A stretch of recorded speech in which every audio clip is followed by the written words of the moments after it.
तेह्रथुम म्याङलुङ निवासी सुषमा दाहालज्यूले आफ्नो पहिलो महिनावारी शीर्षकमा लेख्नु भएको यो कविताको एक हरफ भन्दै यहाँहरूलाई नमस्कार तथा अभिवादन।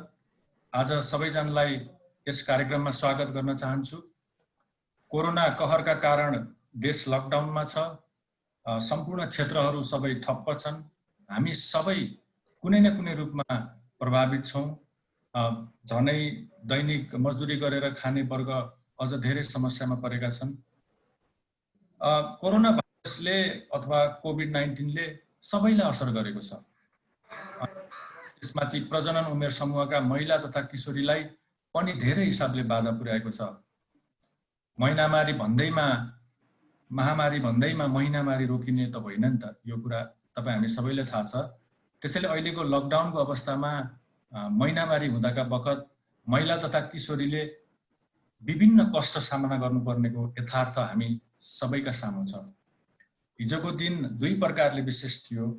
एक त 12औं गणतन्त्र दिवस थियो भने दोस्रो चाहिँ मर्यादित महिनावारी सरसफाई दिवस पनि थियो। संयोग नै मान्नु पर्ला कि यी दुवै दिवस एकै दिन हुन गए। महिनावारीका कुरा मर्यादासँग जोडिए मात्र पुरा भन्ने मूल नाराका साथ दोस्रो मर्यादित महिनावारी सरसफाई दिवस लकडाउनसँगै मनाइएको थियो। हामी धेरैलाई थाहा पनि छ। मर्यादित महिनावारी सरसफाई दिवसको अवसरमा आज हुन गइरहेको यस कार्यक्रमलाई मध्यनजर गर्दै कपिलवस्तु निवासी युवा जियाउल ज्यूले एउटा भिडियो सन्देश हामीलाई पठाउनु भएको छ। अब हेरौं उहाँको भिडियो सन्देश।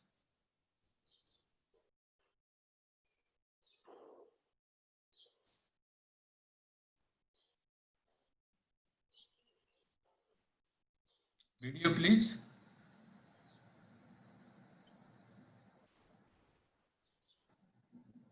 प्रेमजी भिडियो देखाइदिनु होला।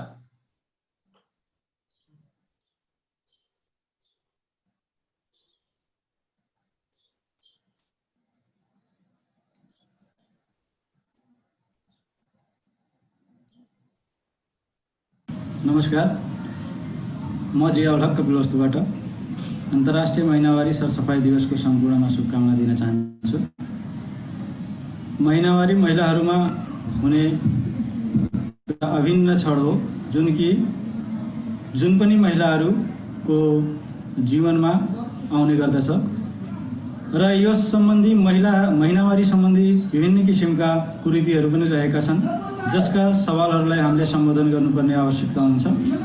म मेरो तर्फबाट महिनावारी सम्बन्धीका सवालहरू उठान गर्नको लागि प्रतिबद्धता गर्दछु।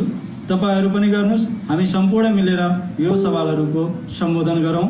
धन्यवाद। धन्यवाद जियाउलज्यू, यहाँलाई यहाँको सराहनीय प्रयासको लागि।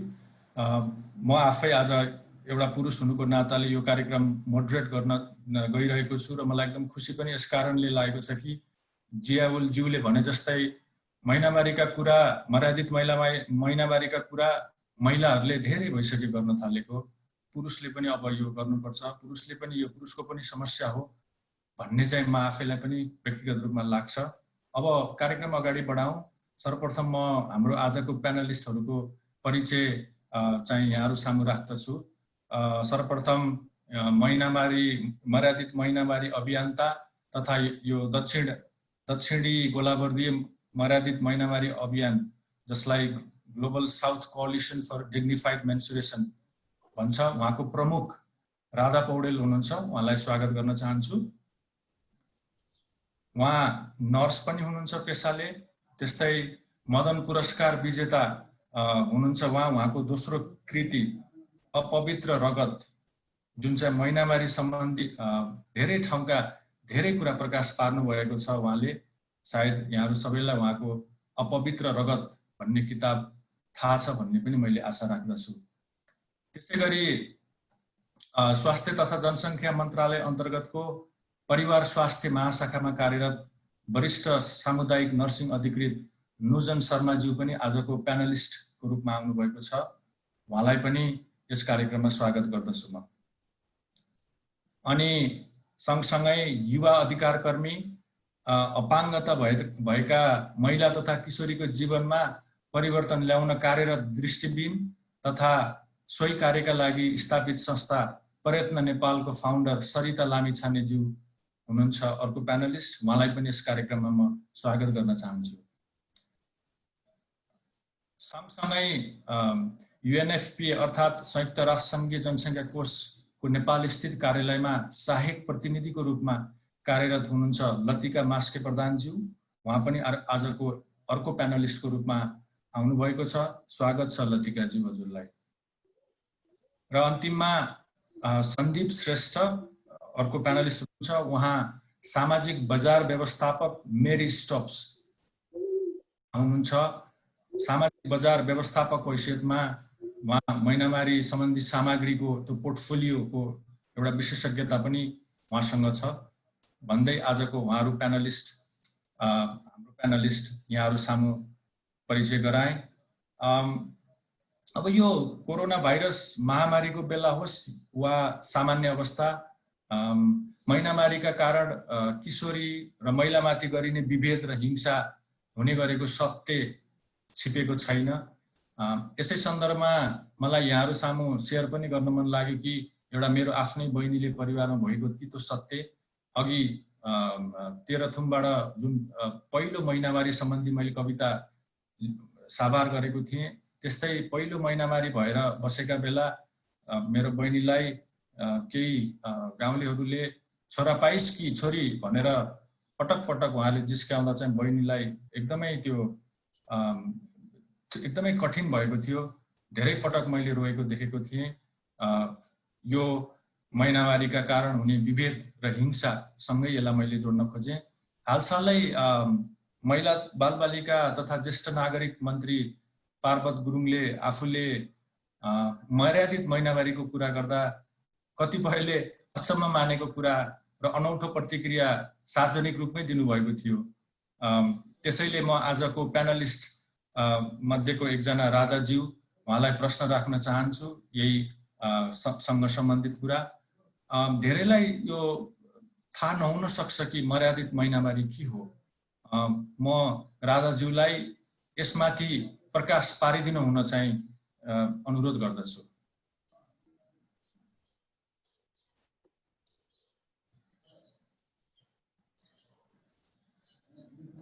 हजुरको साउन्ड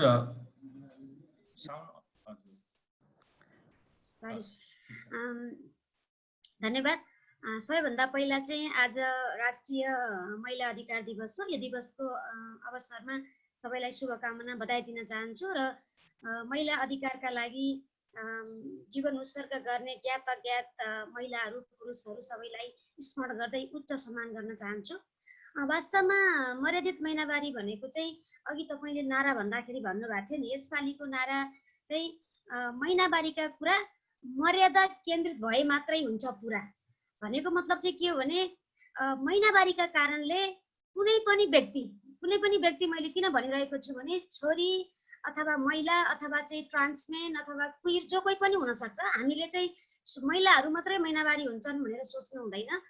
महिनावारी हुने कुनै पनि व्यक्ति महिनावारीका कारणले गर्दा हेला होचो छुइछाई तलमाथि कुनै पनि खालको विभेद हिंसा हुनु हुँदैन भन्ने चाहिँ सामान्यतया बुझ्दाखेरि मर्यादित महिनावारी हो।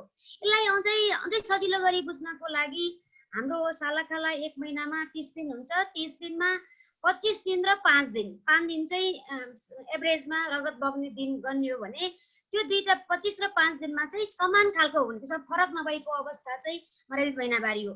सामान्यतया हामीले कुराकानी गर्दा बुझ्ने कुरा, तर अलिकति गहिरिएर हेर्ने हो भने चाहिँ यसलाई मैले 3P भनेर डिफाइन गर्छु। 3P भनेको चाहिँ कस्तो भने पहिलो P भनेको प्रिन्सिपल्ली अथवा सिद्धान्त त महिनावारीलाई मानव अधिकारको दृष्टिकोणले परिभाषित र सम्बोधन गरिनुपर्छ।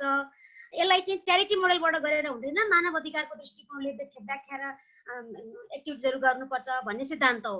दोस्रो P भनेको प्र्याक्टिकल्ली चाहिँ दुईटा कुरा छ। प्र्याक्टिकल्ली भित्र दुईटा कुरा छ। एउटा भनेको चाहिँ तपाईँको महिनावारी हुने भनेको चाहिँ 1 पसर रगत अथवा चाहिँ 80 ml रगत अथवा चाहिँ मेरो प्रजनन स्वास्थ्य उमेरको जुन करिब 7 वर्ष म महिनावारी हुन्छु त्यसको मात्रै कुरा गरेको होइन कि महिनावारीले हाम्रो जीवनको through out the life cycle अनि कतिपय संस्कारको कुरा गर्ने हो भने मृत्यु पर्यन्त पनि यसको सम्बन्ध हुन्छ।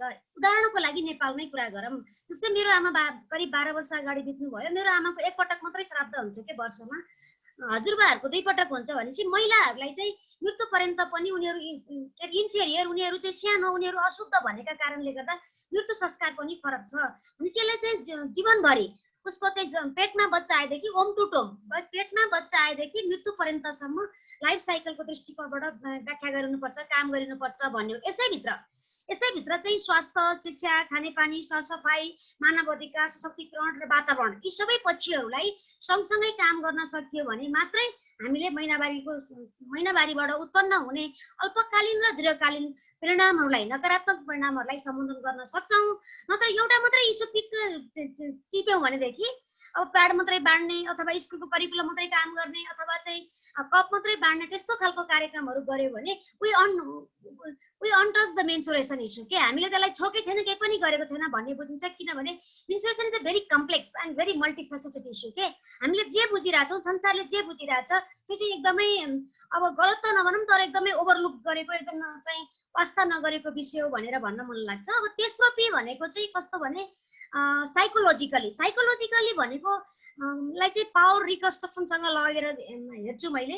तपाईँको चाहिँ म महिनावारी नभइकन अथवा कुनै पनि छोरी महिनावारी नभइकन करिब 5-6 वर्षको उमेरमा नै उसले म महिनावारी हुनुपर्छ भन्ने थाहा पाउँछ के। उसले चाहिँ महिनावारी भनेको अशुद्ध रहेछ, पाप रहेछ, मैले त खाना हुने कि नहुने, छुन हुने कि नहुने, हिडुल गर्न हुने कि नहुने जस्ता करिब 40वटा चाहिँ बार्न पर्ने कुराहरू बार्न पर्दो रहेछ भनेर उसले आफूलाई चाहिँ एकदम इन्फेरियर, एकदमै म त सानो, म त अशुद्ध, म त खत्तम, म त मेरो भाइ भन्दा पनि खत्तम, म पुरुषहरू भन्दा खत्तम भन्ने खालको उसले चाहिँ अनुभूति हुन्छ।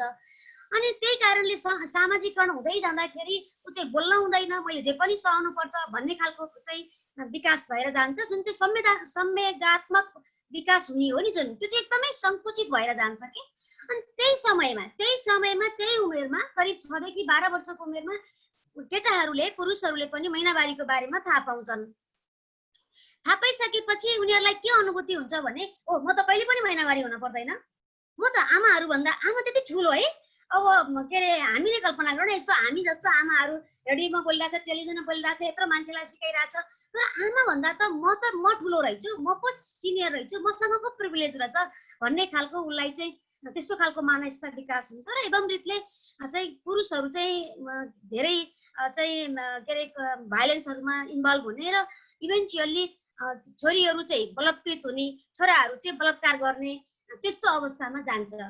त्यो दुवै छोरी र छोराको जुन खालको परिणाम हामीले भोग्यौँ, देखिराखेको छौँ, त्यो उनीहरूको दोष होइन, त्यो हाम्रो दोष हो। त्यसलाई हामीले जुन पावर कन्स्ट्रक्सनको चाहिँ इन्स्टिट्युसन छ नि, सबभन्दा पहिलो पावर कन्स्ट्रक्सन हुने भनेको त घर हो, सबभन्दा पहिलो पार्लियामेन्ट भनेको त घर हो, सबभन्दा पहिलो पिस डायलग हुने भनेको त घर हो।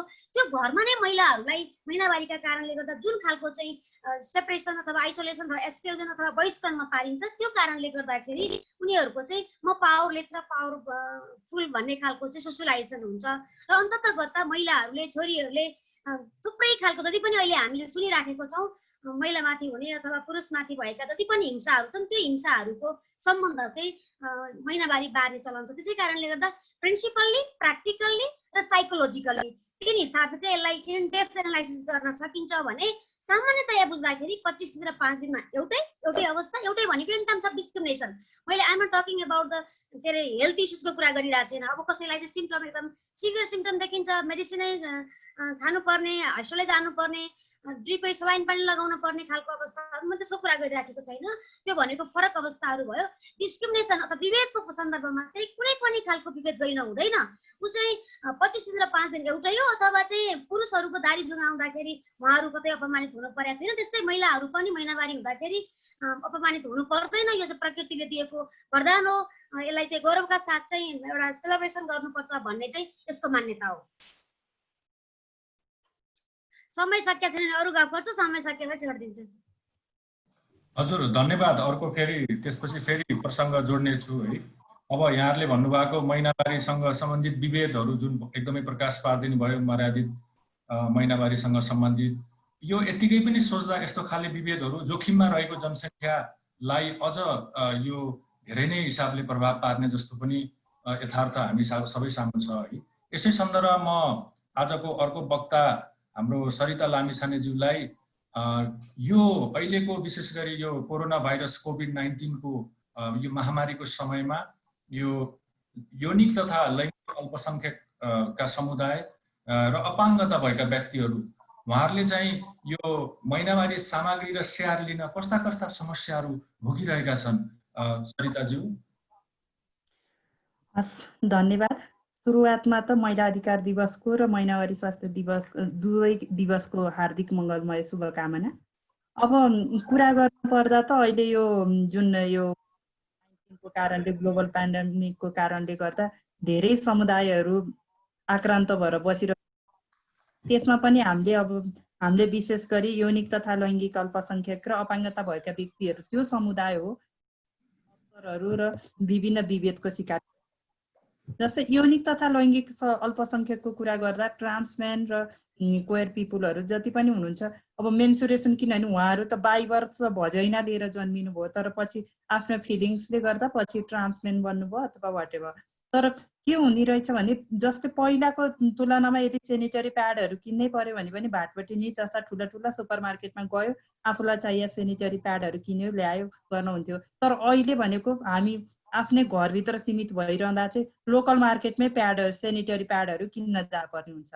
फेरि हाम्रो पसलहरू छ जहाँ गएर हामी सहजै झिक्न सक्दैनौँ, मलाई यो दिनु त भनेर मागिसकेपछि पसलले हातमा दिने चलन छ। अनि जब उहाँहरूको ड्रेसअप हेर्दा केटाको जस्तो देखिने र अनि बायोलोजिकल्ली भजैनाले सेनिटरी प्याड किन्नै जाँदा पनि स्टिग्माको रूपमा हेरिदिने, के गरे होला जस्तो अचम्म पाराले हेरिदिने खालको अनुभवहरू चाहिँ एलजिबिटिआइक्यूकोमा भएको छ। र यो विषयमा कुरै गर्दा पनि अब जस्तै महिनावारी तिमीहरू यसरी महिनावारी नै हुन्छ भने तिमीहरू किन केटा मान्छे बन्न पर्या त भन्ने खालको जुन होच्याएर भन्ने भावनाहरू पनि पाइन्छ। अपाङ्गता भएको व्यक्तिहरूको सवालमा कुरा गर्दा अब कोभिडकै सिचुएसनमा पनि अब कतिजनाहरू घरमा जानुभएको छ। जस्तै हाम्रो संस्कारमा हाम्रो गाउँघरमा भनेको बार्नु पर्ने जुन महिनावारी भएको बेला जुन छाउपडी, अब घरभित्रको छाउ त सबै गाउँहरूमा व्याप्त छ, इभन सहरीमा पनि। चाहिँ जो विद्यालयमा बाट घर जानु भएको छ उहाँहरूलाई चाहिँ त्यो बार्न पर्नु पनि एउटा तनाव भइरहेको छ। अनि अर्को भनेको चाहिँ सेनिटरी प्याडहरू गाउँमा जति पनि अपाङ्गता भएको व्यक्तिहरू हुनुहुन्छ, गाउँमा पसलहरू सहजका साथ आफै गएर किन्न सक्ने ठाउँमा पसलहरू हुँदैनन्। इभन सहरमै पनि सहज रूपमा जान सकिरहेको स्थिति छैन। साथीभाइहरूसँगको सम्पर्क कम छ, किनभने पहिला त साथीभाइहरूको मद्दतबाट पनि लिन सक्नुहुन्थ्यो। जो परिवारमा बस्नु भएको छ उहाँहरूले त परिवारको सहयोग पाउनु होला, तर परिवारमा नबसेकाहरूले चाहिँ सेनिटरी प्याडै किन्न जानु पनि एकदम चुनौतीपूर्ण कुरा छ यो कोभिडको सिचुएसनमा। र म अलिकति जेनरल सिचुएसनलाई पनि जोड्न चाहन्छु। कोभिडको कुरा त मैले जेनरल सिचुएसनको कुरा गर्दाखेरि हामीले कुनै जति पनि मेडिकल स्टोरहरू छ, जति पनि त्यहाँ सिडी चढेर जानुपर्ने हुन्छ होइन। त्यहाँ जाँदा यदि व्हिलचेयर युजर अपाङ्गता भएको महिलाले सेनिटरी प्याड किन्नु पर्यो भने त्यो गएर आफै गएर सेनिटरी प्याड किन्न सक्दैन। पसलले तलसम्म झरेर आएर सेनिटरी प्याड दिन मान्दैन, किनभने तलबाटै माथि गएर प्याड ल्याऊ भन्न सकिँदैन। त्यस्तै गरेर बहिरा व्यक्तिहरूले सेनिटरी प्याड किन्न जानुभयो भने बहिरा व्यक्तिले सेनिटरी प्याड किन्न जाँदा जो सेनिटरी प्याड बेच्न जानुभयो ग्रोसरी सपको होस् अथवा मेडिकलको व्यक्तिहरूलाई साङ्केतिक भाषा आउँदैन। त्यसको कारणले गर्दा बहिरा व्यक्तिले भनेको सङ्केत उहाँले बुझ्नु, उहाँले बोलेको बहिरा व्यक्तिहरूले गर्नुहुन्न। त्यही भएर चाहिएको सेनिटरी प्याड पनि सहज रूपमा लिन सकिँदैन। अनि अर्को भने दृष्टिविहीनहरूको सवालमा हेर्दाखेरि सेनिटरी प्याडको डेट एक्सपायर भएका सेनिटरी प्याड युज गर्नुपर्ने बाध्यता पनि हुनसक्छ, किनभने सेनिटरी प्याडको डेट त साइटेड अक्षरमा लेखिएको हुन्छ, त्यो ब्रेल लिपिमा छैन होइन। त्यो पनि चुनौतीपूर्ण छ। अनि अर्को भनेको चाहिँ जस्तै सेभरल पोलिसी र जुन सिपी भएको र बौद्धिक अपाङ्गता भएको बालिकाहरूको केसमा चाहिँ धेरै जसो सेनिटरी प्याडहरू चाहिँ परिवारले नै चेन्ज गरिदिनु पर्छ। आई मिन आमाले। यदि आमा बाहिर जानु भएको बेलामा चाहिँ कतिपय स्थितिमा यदि लागेर बाहिरसम्म भइसकेका छ भने बुवाले पनि चेन्ज गरिदिनु पर्ने स्थिति हुँदा चाहिँ उसलाई आफ्नो प्राइभेसी कसरी मेन्टेन गर्ने भन्ने कुराको नलेज हुँदैन। जसले गर्दा पछि उसले जो अरूको बिचमा नि भजनाहरू चलाइरहने अथवा खेलाइरहने त्यस्तो स्थिति देख्दा चाहिँ बौद्धिक अपाङ्गता भएका नानीहरूले चाहिँ बढी मात्रामा सेक्सुअल डिजायर हुन्छ भन्ने खालको मिथ पनि मेन्सुरेसनसँगै जोडिएर त्यो ट्याबुलाई राखिएको छ। र अर्को भनेको चाहिँ अर्को चाहिँ के पनि छ भने जस्तै कतिपय केसमा चाहिँ जस्तै महिनावारी स्वास्थ्य गरिरहँदा प्रयत्न नेपालको अनुभवमा पनि हामीले सेनिटरी प्याडहरू अथवा अहिले चाहिँ कप बाँड्न थालिएछ। यो कपहरू बाँड्न चाहिँ थालियो तर कपको सही प्रयोग कसरी गर्ने र भन्ने कुरा कतिपय यस्ता युवाहरू हुनुहुन्छ, युवा महिलाहरू पनि छौँ अझै पनि हाम्रो सोसाइटीले महिनावारी मेन्सुरल कप युज गर्दाखेरि चाहिँ भर्जिनिटी लुज हुन्छ भन्ने हिसाबले पनि डराएर मेन्सुरल कपहरू किन्नलाई प्रयोग गर्न हिचकिचाइरहेको स्थिति छ। अनि जति पनि मेन्सुरल कपहरू बनाइएको छ त्यो बनाउँदाखेरि त्यसको युज कसरी गर्ने भनेर त्यसको सूचनाहरू पहुँचयुक्त होइन। र जुन कपको कुरा त भर्खर सहरमा आएको छ भने र लास्टमा म एउटा जोड्न चाहन्छु जस्तै जुन व्हिलचेयर युजर अपाङ्गता भएको व्यक्तिहरू जसको स्पाइनल कर्ड इन्जुरी छ, हाम्रो नेपालको कतिवटा शौचालय चाहिँ सार्वजनिक शौचालय र अपाङ्गता मैत्री छन् ताकि मलाई सेनिटरी प्याड चेन्ज गर्न पर्यो भने मेरो व्हिलचेयरबाटै म सहज रूपमा गएर गर्न सक्छु। कुनै पनि छैन, यदि मलाई सेनिटरी प्याडै चेन्ज गर्नु पर्यो भने म त्यहाँ घिस्रिँदै गएर भने पनि सेनिटरी प्याड चेन्ज गर्नुपर्ने स्थिति छ। हस्,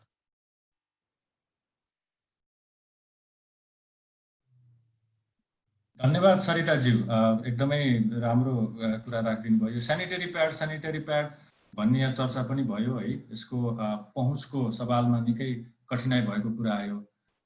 म पनि आफू व्यक्तिगत तवरबाट नियमित रूपमा श्रीमतीको लागि सेनिटरी प्याड किन्ने गर्छु, मलाई खुसी पनि लाग्छ, मेरो दायित्व पनि हो त्यो जस्तो लाग्छ। यसै सन्दर्भमा यो अब अलिकति जनचासोको विषय पनि हो जस्तो लाग्छ मलाई कि हाम्रो बजारमा यो महिनावारी भन्ने बित्तिकै महिनावारीसँग सम्बन्धित कस्ता वस्तुहरू सामग्रीहरू बजारमा उपलब्ध छन्, के तिनीहरू पुनः प्रयोग गर्न मिल्छ मिल्दैन है भन्ने कुरा चाहिँ र यसको प्रयोग दर पनि कस्तो छ भन्ने प्रकाश पार्दिनको लागि म सन्दीप श्रेष्ठज्यूलाई अनुरोध गर्दछु। धन्यवाद सन्तोषजी। सर्वप्रथम त हाम्रो महिनावारी सरसफाइ दिवस र राष्ट्रिय महिला दिवसको उपलक्ष्यमा सबैलाई शुभकामना दिन चाहन्छु र मलाई यो पर्टिकुलर डेमा चाहिँ इन्भाइट गरेर चाहिँ दुई शब्द राख्न दिने मौका दिनुभएकोमा चाहिँ एकदमै आभारी व्यक्त गर्दछु। हामीले अब प्रोडक्टको कुरा गर्दाखेरि भनौँ न 19th सेन्चुरीदेखि अहिलेसम्म खास नर्मली एउटै टाइपको प्रोडक्टमा चाहिँ हामी भनौँ न युज गर्दै आइरहेछौँ कि, तर अहिले चाहिँ त्यसमा टेक्निकल सर्टेन चिजहरू चाहिँ चेन्ज भएको छ। तर आई मिन लाइक जुन टाइपको जुन किसिमको प्रोडक्ट छ त्यो चाहिँ एउटै टाइपको प्याटर्नमा चाहिँ डेभलप भइरहेछ कि। अब अहिले हाम्रो बजारमा उपलब्ध भएको प्रोडक्टहरूको कुरा गर्दाखेरि चाहिँ अहिले एकदमै चलिरहेको प्रोडक्टमा चाहिँ हाम्रो डिस्पोजेबल सेनिटरी प्याड हो होइन। हाम्रो अहिले पनि नेपालको मार्केटमा, वर्ल्डकै मार्केटमा चाहिँ सबभन्दा बढी हिस्सा लिएको नै सेनिटरी प्याडको छ डिस्पोजेबल।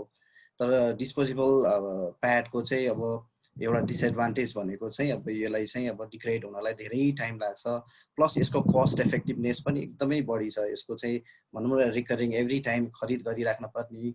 अघि हाम्रो सरिताजीले भन्नुभयो जस्तै अब भनौँ न कति महिलाहरूलाई स्पेसली लाइक डिसेबिलिटी भएको, एलजिबिटी भएको उहाँहरूलाई चाहिँ गएर चाहिँ रिकरिङ खरिद गरिराख्नलाई चाहिँ धेरै गाह्रो छ कि। अनि त्यो एउटा चाहिँ अलिकति ड्रब्याक छ यसको। त्यसपछि अर्को प्रोडक्ट भनेको अलिकति चलिरहेको भनेको चाहिँ हाम्रो चाहिँ ट्याम्पुन्स छ होइन, स्पेसली फिजिकल एक्टिभिटीहरूमा इन्भल्भ भइराख्ने, अनि त्यसपछि कलाकारिताको क्षेत्रमा स्पोर्ट्समा चाहिँ एक्टिभली इन्भल्भ भइराख्ने महिलाहरूले चाहिँ अलिकति म्याक्सिमम युज गरिरहनु भएको र प्रेफर गर्नुभएको चाहिँ ट्याम्पुन्स छ होइन। र ट्याम्पुन्सको पनि अब सर्टेन ड्रब्याकले गर्दाखेरि त्यसलाई पनि भनौँ न स्पेसली नेपाली मार्केटमा जनमानसमा चाहिँ त्यति रुचाएको चाहिँ देखिँदैन है। यो चाहिँ सर्टेन अब एउटा सेक्टरको फिजिकल एक्टिभिटीमा इन्भल्भ भएको महिलाहरूले चाहिँ बढी प्रयोग गरेको चाहिँ देखिन्छ होइन। अनि त्यसपछि अर्को भनेको चाहिँ हाम्रो चाहिँ भनौँ न अब अर्को चाहिँ हाम्रो चाहिँ रियुजेबल मेन्स्ट्रुअल प्रोडक्टतिर चाहिँ अहिले अलिकति बढी चाहिँ अहिलेको परिप्रेक्ष्यमा चाहिँ अलिकति महिलाहरू बढी आकर्षित भएको देखिन्छ होइन। हाम्रो चाहिँ नेसनल जियोग्राफिकको चाहिँ लास्ट इयरको सर्वेमा पनि त्यसको फाइन्डिङमा के आएछ भन्दाखेरि 60% भनौँ न 60% महिलाहरूले चाहिँ अब चाहिँ उहाँहरूले चाहिँ they wanted to switch it to reusable menstrual management product के मेन्स्ट्रुअल म्यानेजमेन्टको लागि चाहिँ रियुजेबल सोल्युसन चाहिँ उहाँहरूले चाहिँ खोजिरहनु भएको छ भन्ने चाहिँ एउटा सर्वेको फाइन्डिङबाट पनि निक्लिएको छ। त्यही कारणले गर्दाखेरि अब अहिले नेपालको परिप्रेक्ष्यमा हेर्दाखेरि पनि भनौँ न सानो माइक्रो एन्टरप्राइजेसहरू सेटअप भएको छ जहाँबाट चाहिँ उहाँले चाहिँ रियुज गर्न मिली प्याडहरू डेभलप गरिरहेको चाहिँ हामीले धेरै पत्र पत्रिकामा र भनौँ न धेरै ठाउँमा पनि सुनिरहेको छौँ र त्यो प्रयोगमा पनि आइरहेको छ हैन।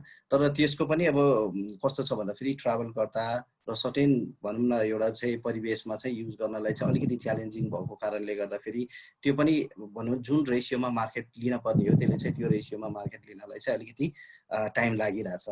अनि अर्को भनेको चाहिँ हाम्रो अहिले नेपालको कन्टेक्स्टमा चाहिँ अलिकति नयाँ भनेको चाहिँ मेन्स्ट्रुअल कप हो हैन। मेन्स्ट्रुअल कप पनि एकदमै नयाँ छ। यसको चाहिँ धेरै फाइदाहरू पनि छन् तर यसको चाहिँ अघि हाम्रो सरिताजीले भन्नुभएको जस्तै यसलाई कसरी प्रयोग गर्ने भन्ने कुराहरूको चाहिँ प्लस यसमा एसोसिएटेड सर्टेन मिथहरू पनि अब जस्तै यसको भर्जिनिटी लुज हुने जस्तो कुराहरू यसलाई कसरी प्रयोग गर्ने हेर्दाखेरि नै ला यो कपलाई त कसरी भनौँ न अब भनौँ न मान्छेहरूको एउटा रिजर्भेसन हुन्छ हैन। यसलाई चाहिँ कसरी प्रयोग गर्ने कसरी यसलाई चाहिँ युज गर्ने मेरो प्राइभेट पार्टमा यसलाई कसरी इन्सर्ट गर्ने भन्ने कुराहरू चाहिँ अझै च्यालेन्जिङ छ कि त्यो पार्टहरूमा। अनि त्यही कारणले गर्दाखेरि अहिले प्रयोगमा आएको नेपालको कन्टेक्स्टमा चाहिँ यिनैहरू हुन्। अनि सबभन्दा अब यसलाई चाहिँ सरर खेलाउँदाखेरि चाहिँ अहिले सेनिटरी प्याडको युज चाहिँ एकदमै बढी छ। करिब करिब 16 करोडको हाराहारीमा चाहिँ एभ्री इयर हाम्रो सेनिटरी प्याड चाहिँ खपत भइरहेछ भने चाहिँ अरू प्रडक्टहरू चाहिँ बिस्तारै हाम्रो चाहिँ पाइपलाइनमा छन्। पाइपलाइनमा भन्दा पनि अब बिस्तारै त्यसको प्रयोगकर्ताहरू चाहिँ अहिले बढ्दै गइरहेछ। स्पेसली हाम्रो चाहिँ रियुजेबल प्याड र मेन्स्ट्रुअल कपतिर चाहिँ अलिकति रुचि बढेको चाहिँ देखिन्छ।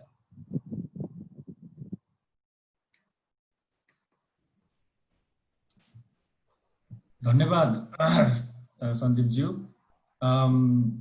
यो हजुरले भने जस्तो बजारमा उपलब्ध महिनावारीसँग सम्बन्धित सामग्रीहरू यहाँले जुन हामीलाई भन्नुभयो यसै सन्दर्भमा यो प्रदेश 2 मा गरिएको एउटा मूल्याङ्कन अहिले हालसालै यो कोरोना भाइरसको महामारी पश्चात चाहिँ गरिएको क्वारेन्टाइन साइटमा गरिएको एउटा तथ्याङ्क छ जहाँ चाहिँ प्रदेश 2 मा अवस्थित विभिन्न क्वारेन्टाइन साइटहरूमा चाहिँ 51% टोयलेटहरूमा चाहिँ यो महिनावारी सरसफाई व्यवस्थापनको चाहिँ यो सुविधा छैन भन्ने जस्तो एउटा यो प्रतिवेदनमा देखियो पनि बाहिर पनि आइसक्यो।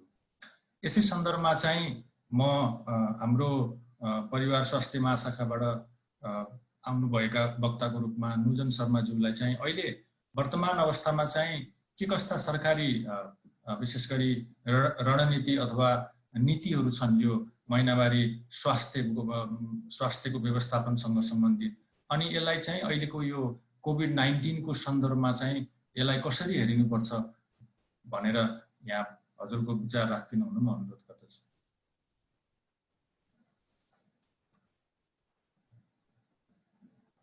हजुरको अनम्युट नुजनज्यू अनम्युट गर्नु पर्ला। हजुर धन्यवाद। नमस्कार सबैलाई। अहिले हामी कोभिड-19 को महामारीको अवस्थामा महिनावारी स्वास्थ्य एकदमै महत्त्वपूर्ण विषयको रूपमा महिनावारी स्वास्थ्य पहिला पनि महत्त्वपूर्णै थियो र कोभिड-19 को महामारीको अवस्थामा यौन तथा प्रजनन स्वास्थ्यको एउटा महत्त्वपूर्ण पाटो भएको हिसाबले झनै महत्त्वमा चाहिँ आएको छ। महामारीको अवस्थामा र सङ्कटको अवस्थामा विशेष गरी महिलाका यौन तथा प्रजनन स्वास्थ्य सम्बन्धी समस्याहरू अझै चाहिँ बल्झिएर आउँछन् र ती समस्याहरूलाई सम्बोधन गर्न चाहिँ झनै जरुरी हुन्छ र अहिलेको अवस्थामा चाहिँ महिनावारीलाई चाहिँ स्वास्थ्यले अथवा स्वास्थ्यको क्षेत्रमा चाहिँ प्राथमिकतामा परेको विषय हो। अब संविधानले नै महिलाको यौन तथा प्रजनन स्वास्थ्यलाई चाहिँ प्रत्याभूत गरेको छ। महिलाको बाँच्न पाउने अधिकार, स्वास्थ्यको अधिकार, स्वतन्त्रताको अधिकार, समानताको अधिकार, छुवाछुत तथा भेदभाव विरुद्धका विभिन्न अधिकारहरूले नै महिलाको यौन तथा प्रजनन स्वास्थ्यलाई प्रत्याभूत गरेको छ। त्यस्तै अब अन्य नीतिहरू राष्ट्रिय स्वास्थ्य नीतिले पनि यौन तथा प्रजनन स्वास्थ्य र महिनावारीलाई चाहिँ महिला तथा किशोरीहरूको अधिकार हो र महिला तथा किशोरीले चाहिँ जुनसुकै अवस्थामा पनि यौन तथा प्रजनन स्वास्थ्य तथा महिनावारी सम्बन्धी चाहिँ अधिकारहरू चाहिँ उपभोग गर्न पाउनुपर्छ र सुरक्षित रहनुपर्छ भन्ने कुरालाई चाहिँ जोड दिएकै छ। त्यस्तै अब भर्खरै भर्खरै आएको सुरक्षित मातृत्व तथा प्रजनन स्वास्थ्य अधिकार ऐनले पनि अझै झन् विशेष जोड दिएर प्रत्येक व्यक्तिको प्रत्येक नागरिकको चाहिँ यौन तथा प्रजनन स्वास्थ्यको सूचना लिनमा सेवा लिनमा र सेवाहरू उपयोग गर्नमा चाहिँ बिना कुनै भेदभाव बिना कुनै चाहिँ अवरोध अधिकारलाई चाहिँ दिएको छ र प्रत्येक क्षेत्र प्रत्येक सेवा दिने निकायहरूले चाहिँ त्यस्ता सेवाहरू चाहिँ पहुँचसम्म पुर्याउनुपर्छ र उपयोगको सुनिश्चितता गर्नुपर्छ भन्ने कुरालाई चाहिँ प्रत्याभूत गरेको छ।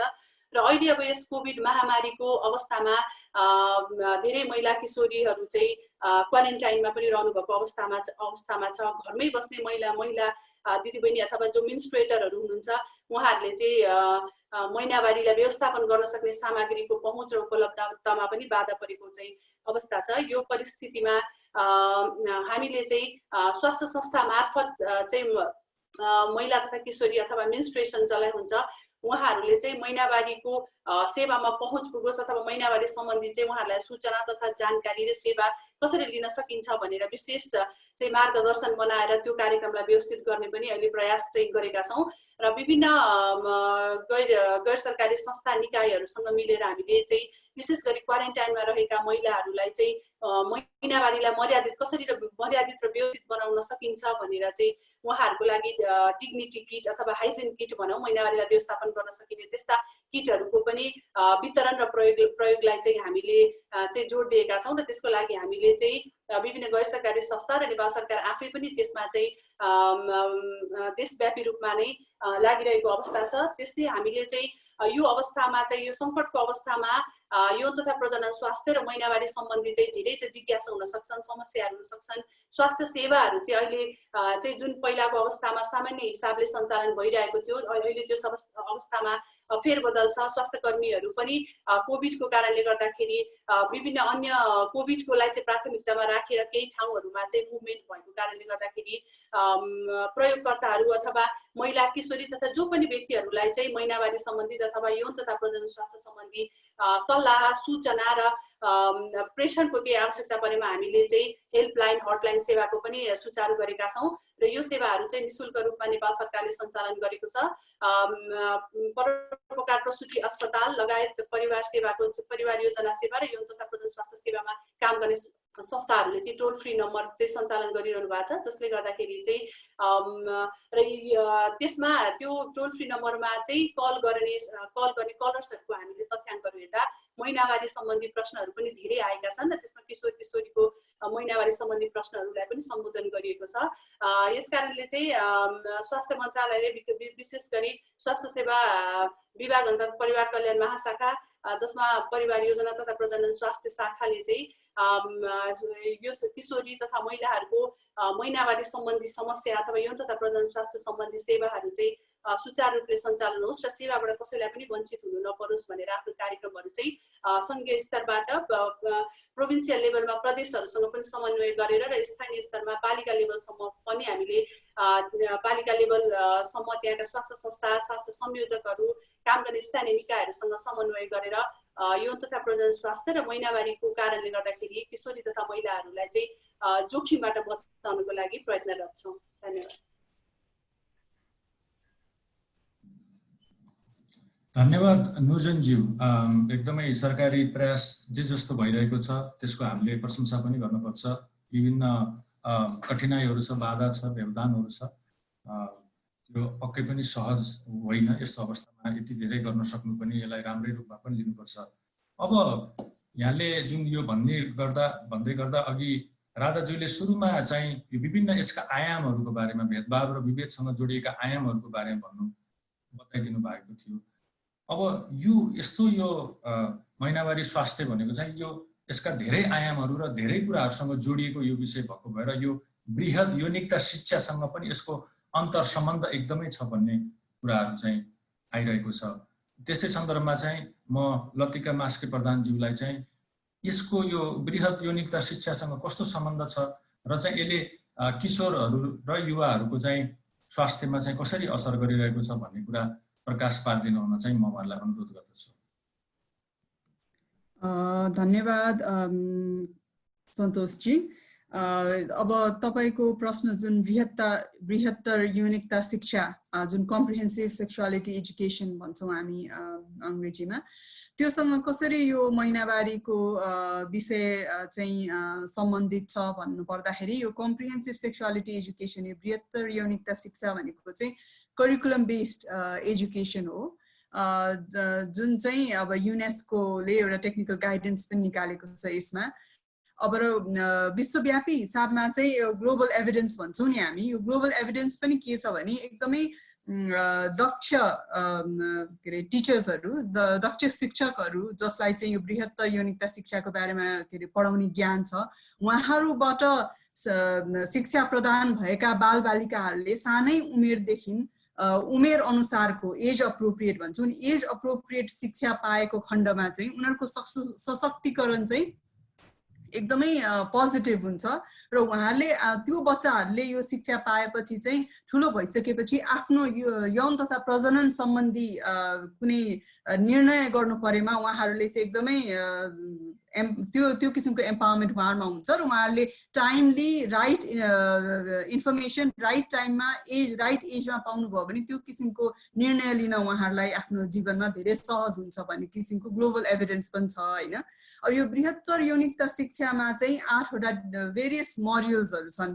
अब त्यो मोड्युल चाहिँ कस्तो छ भने यो अघि हाम्रो राधाजीले पनि भन्नुभयो, अरू प्यानलिस्टहरूले पनि भनिसक्नुभयो, यो महिनावारीलाई चाहिँ छुट्टै आइसोलेट गरेर हेर्न सकिँदैन। यो भनेको मानव अधिकारको विषय हो, यो भनेको महिला अधिकारको विषय हो, यो चाहिँ इक्वालिटीको विषय हो के। अब यहाँनिर हाम्रो यति साह्रो अब यो कल्चरल सोसियल नर्म्सले चाहिँ हामीलाई कस्तो पारिदिएको छ भने महिनावारी भनेको चाहिँ एकदमै टबु हो, पुरै गर्नु हुँदैन यसको विषयमा।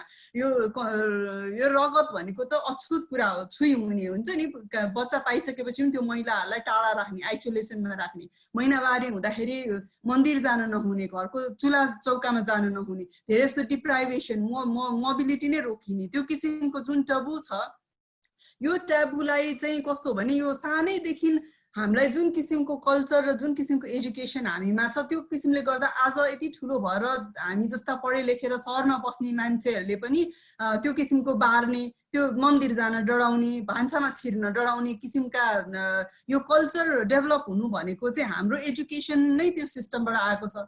त्यही कारण यो सानैदेखि एजुकेसन नै यो समानताको विषयमा कुरा गर्यो, यो महिनावारी भन्ने कुरा चाहिँ यो चाहिँ एकदमै नेचुरल कुरा हो र यो कुनै किसिमको घृणा गर्नुपर्ने कुरा होइन भन्ने किसिमको एजुकेसन सानैदेखि आयो भने त्यो जेनेरेसनमै चेन्ज आउँछ, त्यो मानसिकतामै चेन्ज आउँछ।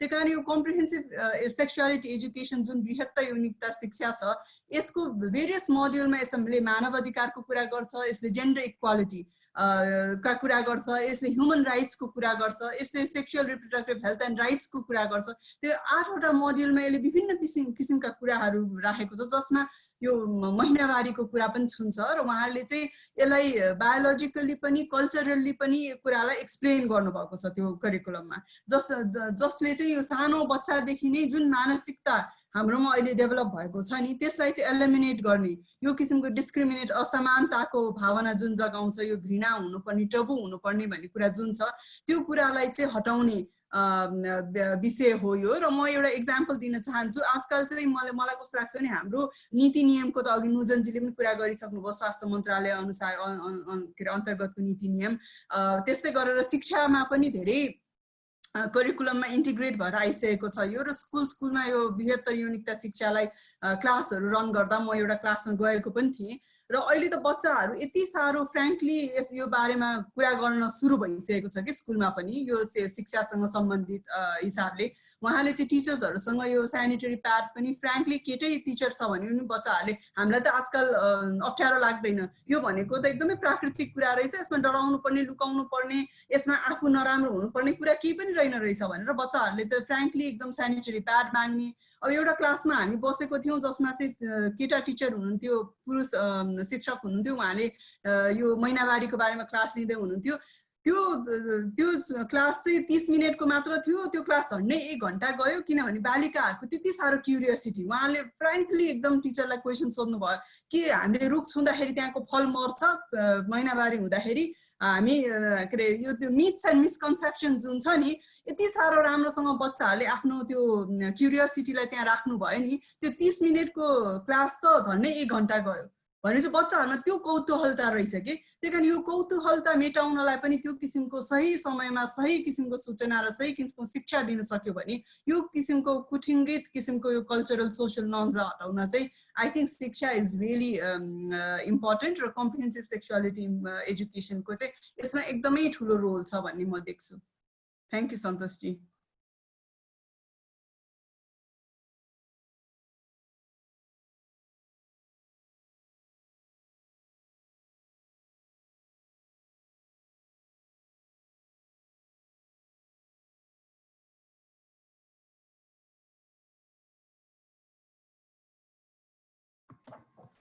सन्तोषजी हजुर म्युटमा हुनुहुन्छ।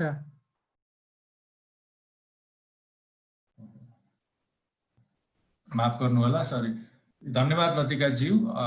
अघि हजुरले यो भनिरहँदा बृहत्तर यौनिकता शिक्षाको कुरा गरिरहँदा सुरुमा राधाज्यूले भनेको फेरि प्रसङ्ग मैले जोडेँ है। यो यस्तो बृहत्तर यौनिकता शिक्षाको अभावमा पनि यस्ता विभेदहरूसँग एउटा भोलि बिहान त्यो समस्या आउन सक्ने अथवा विभेद देखिन सक्ने अवस्था पनि हुने रहेछ, त्यो कुरो यहाँले भन्नु पनि भयो हैन। अब राधाज्यूलाई म के चाहिँ फेरि सोध्न चाहन्छु भन्नलाई पनि यो मर्यादित महिनावारी हो, हामीले अभियान अब चलाइरहेका छौँ, हजुर आफै एउटा अभियान्ता हो, लिड गरिरहनु भएको छ। यसलाई चाहिँ अब यो मर्यादित अभियानलाई अझ थप सशक्त बनाउनको लागि मर्यादित महिनावारी अभियानलाई अब यहाँनिर हामीले खाडलहरू चाहिँ के देख्नु भएछ हजुरले, चुनौतीहरू के छन् र यो अब भोलि बिहान हामीले महिनावारीलाई मर्यादित बनाउन सक्यौँ अथवा यो अभियानलाई सफल पार्न सक्यौँ भने के कस्ता चाहिँ अवसरहरू छन् भन्ने कुरा चाहिँ भन्ने प्रश्न चाहिँ म यहाँलाई राख्न चाहन्छु। धन्यवाद। धन्यवाद। नेपालमा मात्रै हैन संसारकै इतिहास हेर्ने हो भने मर्यादित महिनावारी चाहिँ नयाँ कन्सेप्ट हो। मानव अधिकारको विकासको र महिनावारीको अभियानमै कुरा गर्ने हो भने पहिला चाहिँ एकाडेमियामा भनेको समाजशास्त्री मानवशास्त्रीहरूले महिनावारीको अध्ययन गरे, त्यो चाहिँ प्योरली प्राज्ञिक प्रयोगको लागि भयो होइन। तर विकासको हिसाबमा कुरा गर्न थालेको चाहिँ 2012बाट मात्रै हो। WHO युनेस्को ले कुरा गर्न थाले, त्यसपछि बिस्तारै आएर 2014मा hygiene युनिटले water and sanitation hygiene युनिटले कुरा गर्यो र 2017मा मात्रै आएर मर्यादित महिनावारीको अलिकति बृहत छलफल भएको देखिन्छ। संस्थागत रूपमा कुरा गरिराखेको छु मैले, कन्सेप्ट वाइज संस्थागत रूपमा। अब यसको कहिलेबाट सुरु भयो, व्यक्तिगत रूपमा कहिले भयो, एनजिओको तर्फबाट कहिले भयो भन्दाखेरि त्यसको हिस्ट्री पनि लामो छ होइन। तर अब नेपालको कन्डिसनमा नेपालबाट सुरुवात भएको मर्यादित महिनावारीको कन्सेप्ट चाहिँ नेपाल सरकारले यसलाई ओन गरेर मसौदा पनि ड्राफ्ट गरेर पोलिसी ड्राफ्टको कुरा गरिरहेको छु मैले, त्यसलाई गरेर लिएर गएको भनेको चाहिँ 2017 सालबाट मात्रै हो। हाम्रो अहिले ग्यापको कुरा गर्दा सबभन्दा ठुलो ग्याप भनेको चाहिँ हाम्रो जति पनि सरकारवालाहरू हुनुहुन्छ, जति पनि महिनावारीमा शान्तिमा, मानव अधिकारमा, शिक्षामा, स्वास्थ्यमा, महिला हिंसा अथवा लैङ्गिकतामा आधारित हिंसामा वातावरणमा काम गर्ने जति पनि सरकारवालाहरू हुनुहुन्छ, ती सरकारवालाहरूमा नै महिनावारीको बारेमा सत्य तथ्य कुरा थाहा छैन। त्यो चाहिँ सबभन्दा ठुलो ग्याप हो। तपाईलाई महिनावारी चाहिँ यो पृथ्वीमा आएको 4 करोड वर्ष भयो। जतिखेर होमो स्यापियन्सहरू आएका थिए, चिम्पान्जीहरू, हाम्रो एन्सेस्टर्सहरू, उनीहरूको पालादेखि नै महिनावारी चाहिँ देखिन्छ तपाईको चाहिँ। तर हामीले WHO को कुरा अघि लातिकाजीले WHO को कुरा गर्नुभएको थियो, comprehensive sexual and reproductive health प्याकेजको कुरा गर्नुभयो, सिटको कुरा गर्दा 42 वर्ष भयो, WHO को 72 वर्ष भयो, ICPT को कुरा गर्दा 25 वर्ष भयो। अरू थुप्रै अन्तर्राष्ट्रिय मानव अधिकार दस्तावेजहरू जहाँ चाहिँ नेपाल सरकारले हस्ताक्षर गरेको छ, ती चाहिँ अधिकारहरूले थुप्रै वर्ष पार गरेका छन्। र नेपालकै संविधानको कुरा गर्ने भने 2015 को संविधान चाहिँ राम्रो लैङ्गिक मैत्री र यसका चाहिँ 10 वटा मौलिक हक अधिकारहरू चाहिँ नितान्त चाहिँ प्रत्यक्ष रूपमा मर्यादित महिनावारीसँग सम्बन्धित छन्। तर दुर्भाग्य यो कतै पनि कम्प्याटिबल छैन। कस्तो छ भने तपाईको सिडको परिभाषाले अथवा सेक्सुअल एन्ड जेन्डर बेस्ड भायोलेन्सको परिभाषाले जे कुरा भन्छ त्यो त महिनावारी बार्ने कारणले गर्दाखेरि छोरीहरूले महिलाहरूले अथवा अरू ट्रान्समेन क्विरहरूले everyday they experience that kind of चाहिँ फिजिकल सोसियल इकोनोमिकल हार्म त उनीहरूले throughout the life cycle चाहिँ एक्सपिरियन्स गरिरहेको हुन्छ। तर कस्तो छ भने हाम्रो नेपालको अथवा संसारकै कुरा गर्ने संसार ग्लोबली नै महिनावारीको कुरा चाहिँ एकदम हेभीली इग्नोर गरेको साइड लाइन गरेको विषय हो 2014 सम्म हैन। त्यसपछि मात्रै अलिकति कुरा गर्न थालियो, कुरा गर्दा मोर फोकस अन हाइजिन भयो र डिग्निटीको बारेमा कुरा गर्न थालेको त 17बाट मात्रै हो। 17बाट आउँदाखेरि पनि त भेरी च्यालेन्जिङ के छ भने टाढा जानै पर्दैन।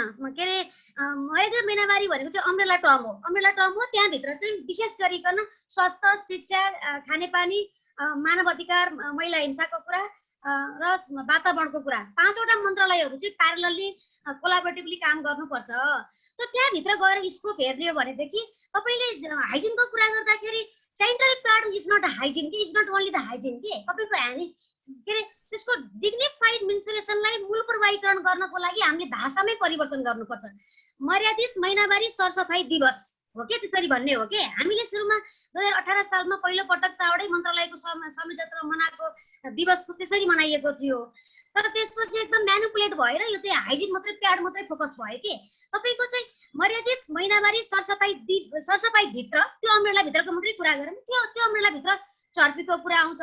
पुरुषहरूलाई भन्दा हामीलाई चर्पी फरक चाहिन्छ, हामी त प्याड फेर्नुपर्छ, ब्याग लिएर जानु पर्यो, पुरै त्यो के अरे साडी लगाएको हो कि पेन्ट लगाएको सबै फेर्न पर्यो, धुन पर्यो, सुकाउन पर्यो, पाएदेखि नभए प्याकै गर्न पर्यो। हामीलाई त स्पेसै धेरै चाहिन्छ भनेपछि त्यो खानेपानी सरसफाइ अन्तर्गत पर्ने भनेपछि चर्पी कस्तो बनाउने, साइज कस्तो बनाउने, पानी, वेस्ट बिन, डिस्पोजल, ती कुराहरू त्यसमा पर्ने भयो के।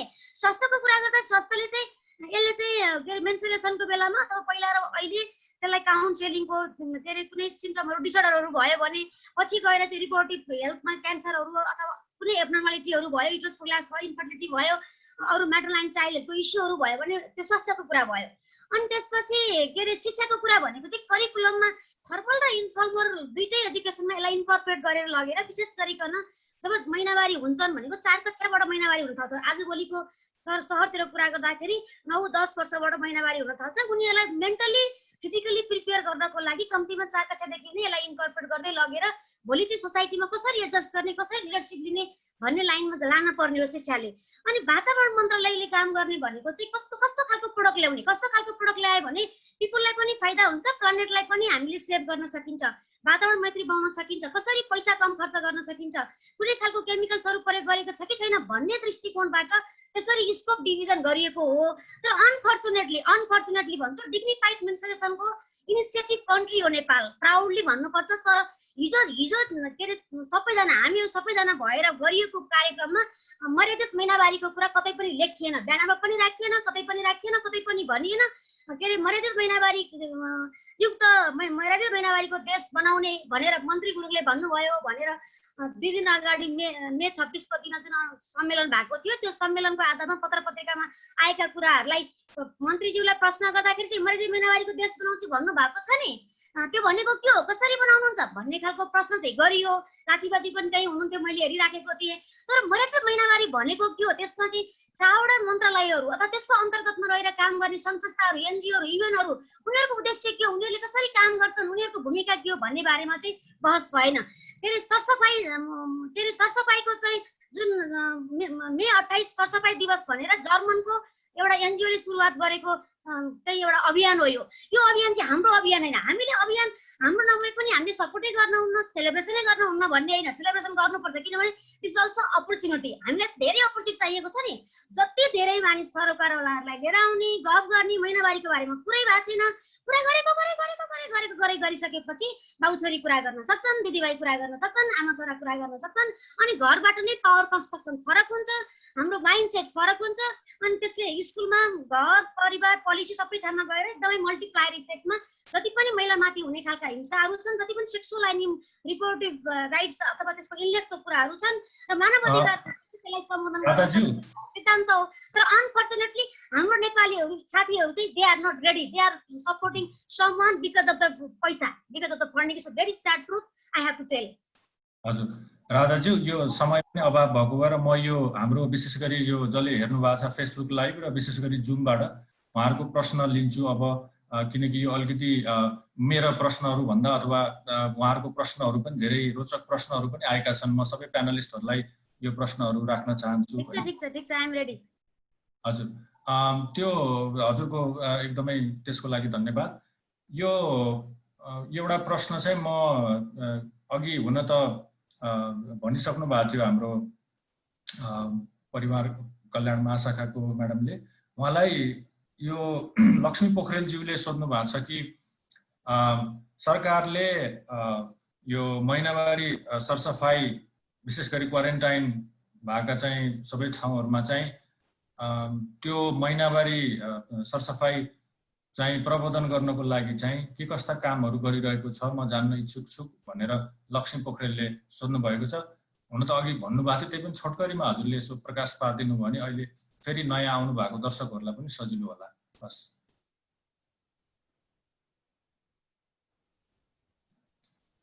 क्वारेन्टाइनमा रहँदाखेरि महिला किशोरी अथवा जो पनि मिन्स जसलाई महिनावारी हुन्छ उहाँहरूलाई चाहिँ सरसफाई अथवा महिनावारीलाई सुरक्षित तरिकाले व्यवस्थापन गर्नका लागि चाहिने सामग्रीहरू चाहिँ जस्तै अब कपडा भनौँ, पुनः प्रयोग गर्न सकिने कपडा हुन सक्छन् वा चाहिँ डिस्पोजेबल प्याडहरू हुन्छन्। यस्ता सामग्रीहरू जसले चाहिँ महिनावारीलाई चाहिँ सुरक्षित तरिकाले चाहिँ व्यवस्थापन गर्न सकिन्छ, त्यस्ता सामग्रीहरू चाहिँ पहिलो आवश्यकता हुन जान्छ त्यो अवस्थामा। त्यसकारणले चाहिँ र क्वारेन्टाइनमा भएको अवस्थामा क्वारेन्टाइनमा रहनु नै एउटा अब अहिले फरक परिस्थिति हो, अलिकति विषम परिस्थिति हो। त्यो अवस्थामा चाहिँ विभिन्न समूहका मान्छेहरूको बिचमा चाहिँ क्वारेन्टाइनमा रहँदाखेरि महिनावारी भयो भने अथवा मलाई महिनावारी हुन्छ भन्ने अब मलाई महिनावारी हुने बेला भयो भन्ने सोच्दैमा चाहिँ किशोरीलाई महिलालाई चाहिँ त्यसले चाहिँ एक किसिमको तनाव अथवा चिन्ता पनि उत्पन्न चाहिँ गर्न सक्छ त्यो अवस्थामा।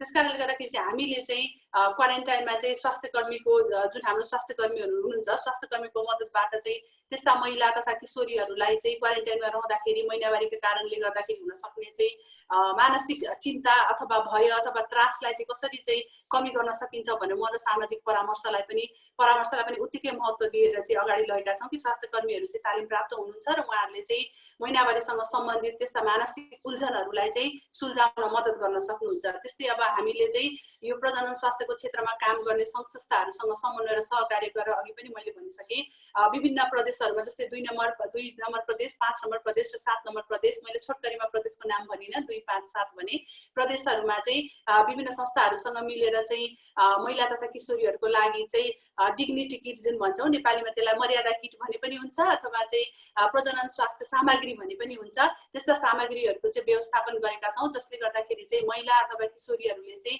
महिनावारी भएकै कारणले क्वारेन्टाइनमा बस्दाखेरि थप मानसिक तथा अन्य शारीरिक चाहिँ पीडा चाहिँ भोग्नु नपरोस्। यस्ता यो किटमा चाहिँ हामीले चाहिँ महिलाको लागि चाहिँ पुनः प्रयोग गर्न सक्ने कपडाहरू, साबुनको व्यवस्था, त्यस्तै चाहिँ क्वारेन्टाइनमा बस्दाखेरि चाहिँ टर्च लाइटहरू अथवा सुरक्षाको हिसाबले चाहिँ टोयलेट गइरहनु पर्ने हुनसक्छ। यस्तो अवस्थामा चाहिँ टर्च लाइटको पनि प्रकाशको पनि जरुरी पर्दछ। यस्ता सामग्रीहरू जसले चाहिँ उसको महिनावारी समयमा चाहिँ किशोरीलाई भयमुक्त भएर र सुरक्षित तरिकाले चाहिँ महिनावारी चाहिँ क्वारेन्टाइनमै रहेको समयमा पनि महिनावारीलाई व्यवस्थापन गर्न सकियोस् भनेर हामी चाहिँ गरिरहेका छौँ र यो कार्यलाई चाहिँ हामी अझै त्यसको साथसाथै हामीले चाहिँ यस चालु आर्थिक वर्षमा प्रत्येक पालिका स्तरमा चाहिँ निःशुल्क सेनिटरी प्याड खरिद गर्नको लागि भनेर बजेटको पनि विनियोजन गरेका छौँ।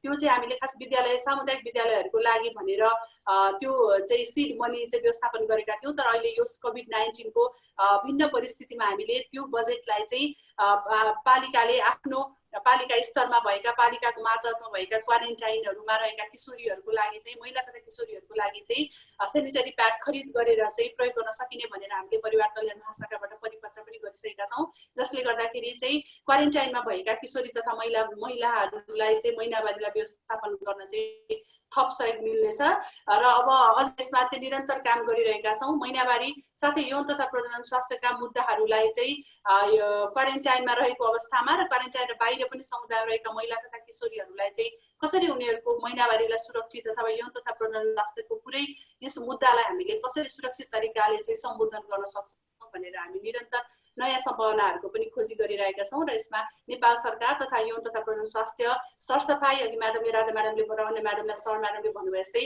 स्वास्थ्य सरसफाई खानेपानी वातावरण सबै सम्बन्धित क्षेत्रहरूसँग मिलेर हामी चाहिँ यसमा काम गरिरहेका छौँ। धन्यवाद। धन्यवाद नुजनज्यू। मैले पनि एउटा कपिलवस्तु अप्रत्यक्ष रूपमा कपिलवस्तुको क्वारेन्टाइनमा रहनु भएको एकजना महिला किशोरी बहिनीको चाहिँ सम्पर्कमा म आएको थिएँ फोनबाट।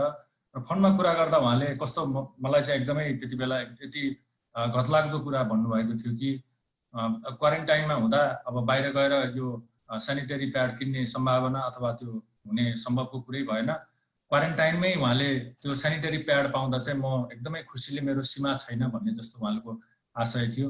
यसै सन्दर्भमा बाँकी प्यानलिस्टहरूलाई म फेरि प्रश्नहरू राख्छु। यो चाहिँ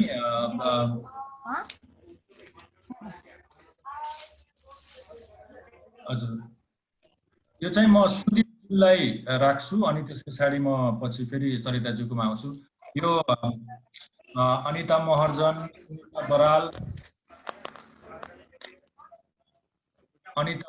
सुनिता बराल, र सञ्जीव साहानीज्यूले राख्नु भएको प्रश्नलाई म जोडेर भन्दैछु। यो सरसफाइको सेवाहरू विशेष गरी यो अहिले अलिकति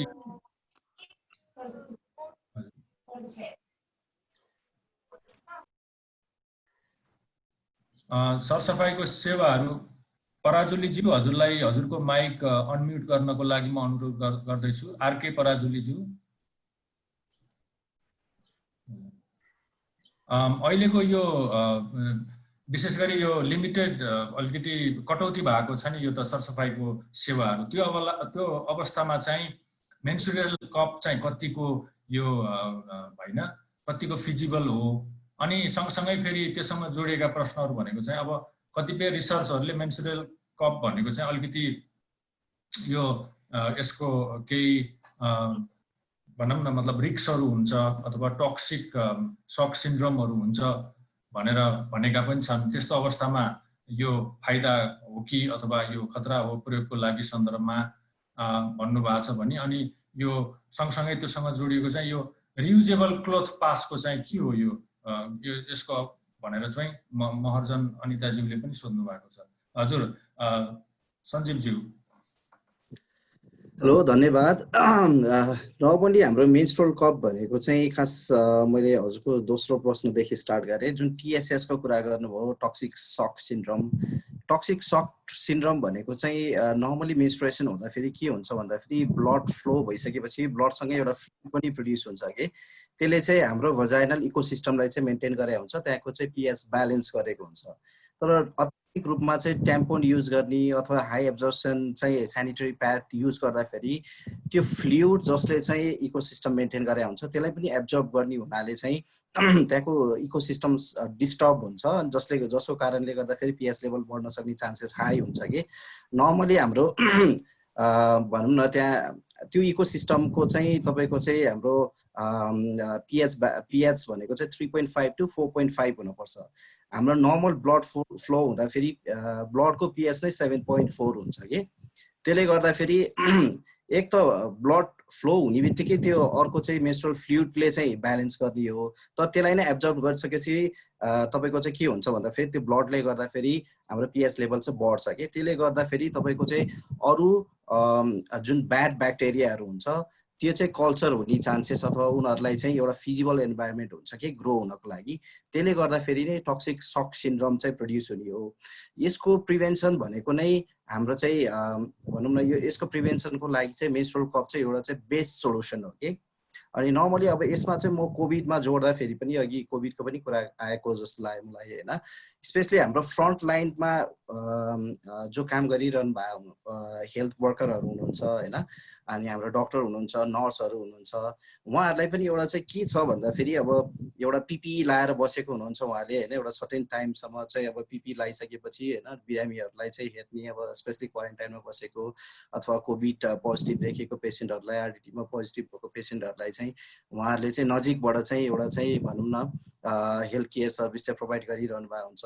स्पेसली उहाँहरू जस्तो महिला जो चाहिँ फ्रन्ट लाइनमा हुनुहुन्छ, जो चाहिँ हाई रिस्क जोनमा हुनुहुन्छ, उहाँहरूलाई चाहिँ हाई ब्लड फ्लो भएको अथवा मेन्स्ट्रुएसन भएको बेलामा चाहिँ प्याड चेन्ज गरिराख्ने होइन, त्यसमा त्यो रिप्लेस गरिराख्नलाई चाहिँ एक चाहिँ अनकम्फर्टेबल प्लस अर्को भनेको चाहिँ हाम्रो इन्फेक्सन को भनौँ न सन्दर्भबाट पनि त्यो अलिकति हाई रिस्क हुन्छ कि त्यो बेलामा चाहिँ अब मेन्स्ट्रुअल कप चाहिँ बेस्ट अल्टरनेटिभ सल्युसन हुनसक्छ जस्तो लाग्छ मलाई चाहिँ। किन भन्दाखेरि मेन्स्ट्रुअल कप चाहिँ एकचोटि लगाइसकेपछि 8 देखि 12 घन्टासम्म पनि प्रयोगमा भनौँ न युज गर्न मिल्यो। एकचोटि उहाँहरूले चाहिँ पिपी लाउनुभन्दा अगाडि नै उहाँहरूले लाउनु भयो भने एकैचोटि पछि 12 घन्टापछि उहाँहरूले खोल्नु भए पनि हुन्छ, त्यसलाई निकाल्नु भए पनि हुन्छ।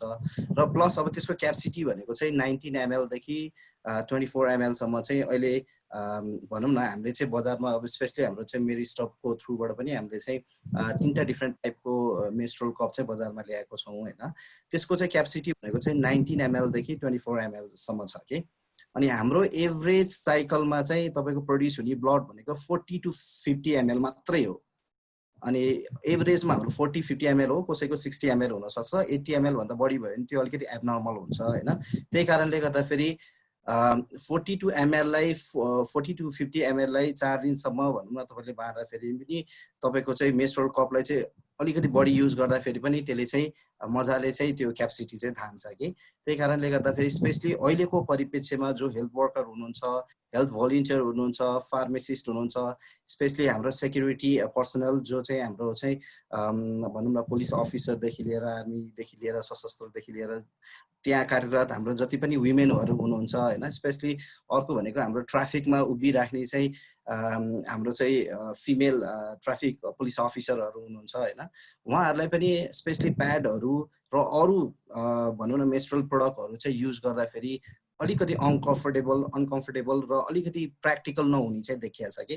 त्यही कारणले गर्दाखेरि उहाँहरू जस्तो भनौँ न महिलाको लागि चाहिँ मेन्स्ट्रुअल कप चाहिँ बेस्ट अल्टरनेट सोल्युसन हुन्छ जस्तो लाग्छ है। सन्दीपज्यू, अब यो अलिकति यो विषयलाई म सरिताज्यूबाट उहाँसँग सम्बन्धित उहाँलाई यसमा प्रश्न राख्न चाहन्छु। जस्तो अघि जोखिममा रहेका जनसङ्ख्या चाहे लैङ्गिक अल्पसङ्ख्यक हुन् या अपाङ्गता भएका व्यक्ति हुन्, उहाँहरूले निकै समस्या भोगेको त तपाईँ हामी सबैलाई थाहा भएको छ। अब यो समस्या भोगेको कुरा कठिनाइको अघि हजुरले धेरै कुराहरू पनि गर्नुभयो सरिताज्यू। अब यो कठिनाइ अथवा यो समस्यालाई चाहिँ हामी कसरी यसलाई निवारण गर्ने, अथवा यो कोभिडको सिचुएसनमा चाहिँ यो कोरोना भाइरसको त्रासको भएको बेलामा एक अल्पसङ्ख्यकमा भएका समुदायका व्यक्तिहरू र अपाङ्गता भएका व्यक्तिहरू यो महिनावारी उहाँहरूको महिनावारी स्वस्थता चाहिँ प्रबन्धन गर्न चाहिँ हामीले के गर्न सकिन्छ होला?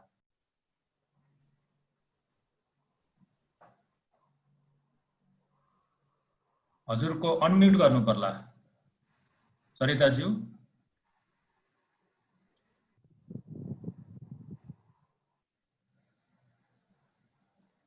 सरिताज्यू हजुरको अनम्युट गरेर बोल्नु पर्ला, हजुरको बोली सुनिएको छैन सरिताज्यू।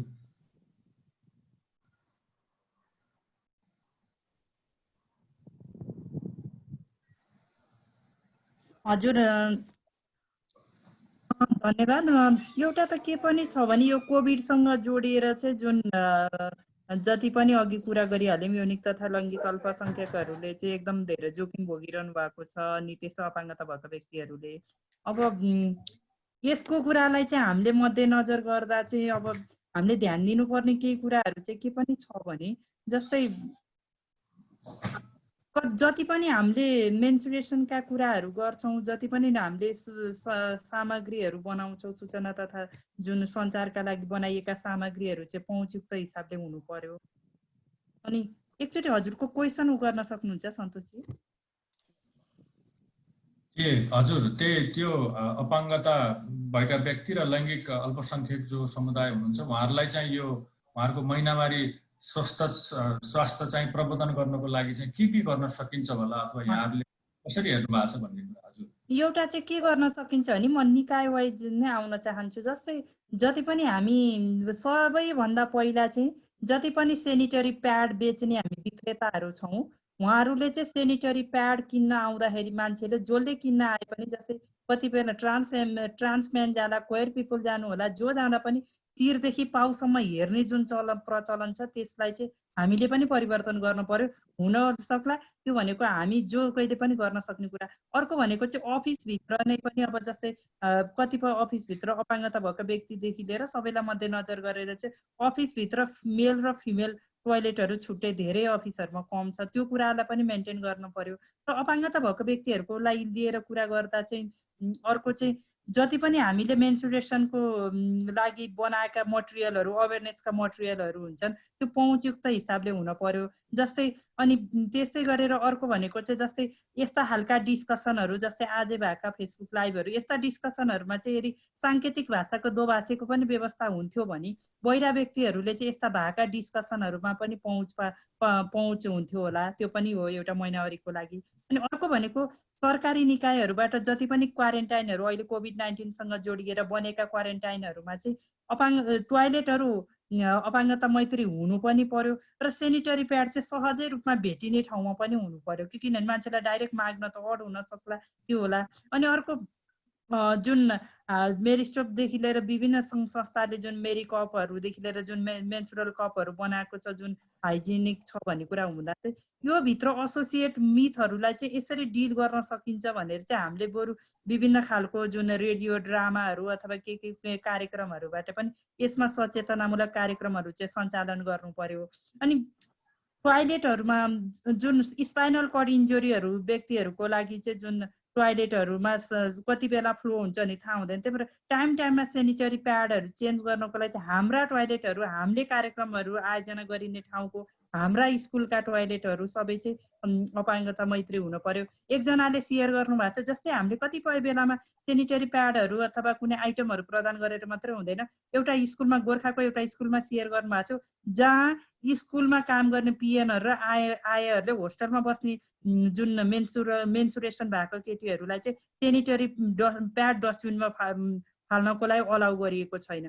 त्यो सेनिटरी प्याड फाल्नको लागि उहाँहरूले शनिबार कुर्नुपर्छ ल र जङ्गलमा फाल्नको लागि। भन्न खोजेको स्कुलमा चाहिँ हामीले बालबालिकालाई मात्र जो पिरियड हुन्छ त्यो व्यक्तिलाई मात्र बालबालिका मात्र फोकस भएर भएन, म्यानेजमेन्ट लेभलमा काम गर्ने कर्मचारीहरूलाई पनि हामीले त्यो विषयमा चाहिँ लिन पर्यो।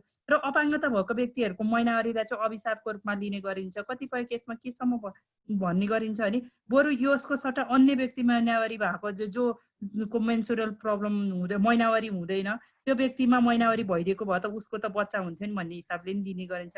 हो त्यो खालको सोचलाई परिवर्तन गर्न पर्यो र सेनिटरी प्याडको जुन डेटहरू चाहिँ ब्रेलमा पनि लेखेर आउनु पर्यो र हामीले सेनिटरी प्याड किन्दाखेरि जसको लागि किनिन्छ जे गरिन्छ त्यो प्याड किन्दाखेरि पत्रिकामा बेरेर ल्याउने होइन, पत्रिकामा नबेरिकन दिनु भनेर पसलेलाई जबसम्म हामी यही जुममा सहभागी भएका अथवा फेसबुक लाइभमा भएका मान्छेहरूले जबसम्म पसलेलाई भन्न सक्दैनौँ र जबसम्म हामीले हातमा हल्लाउँदै सेनिटरी प्याड ल्याउनको लागि हामी तयार हुँदैनौँ तबसम्म चाहिँ यो मानसिकता परिवर्तन गर्न चाहिँ एकदम कठिनाइ छ, जसले अपाङ्गता भएको व्यक्तिलाई र यौनिक तथा लैङ्गिक अल्पसङ्ख्यकका सायद अन्य समुदायलाई पनि गर्छ। त्यसै गरेर छुवाछुतको जस्तै दलित समुदायहरू, कतिपय दलित समुदाय यस्तो छ जहाँ हामी कतिपय ठाउँमा धाराहरूमा छुनबाट वर्जित गरिन्छ।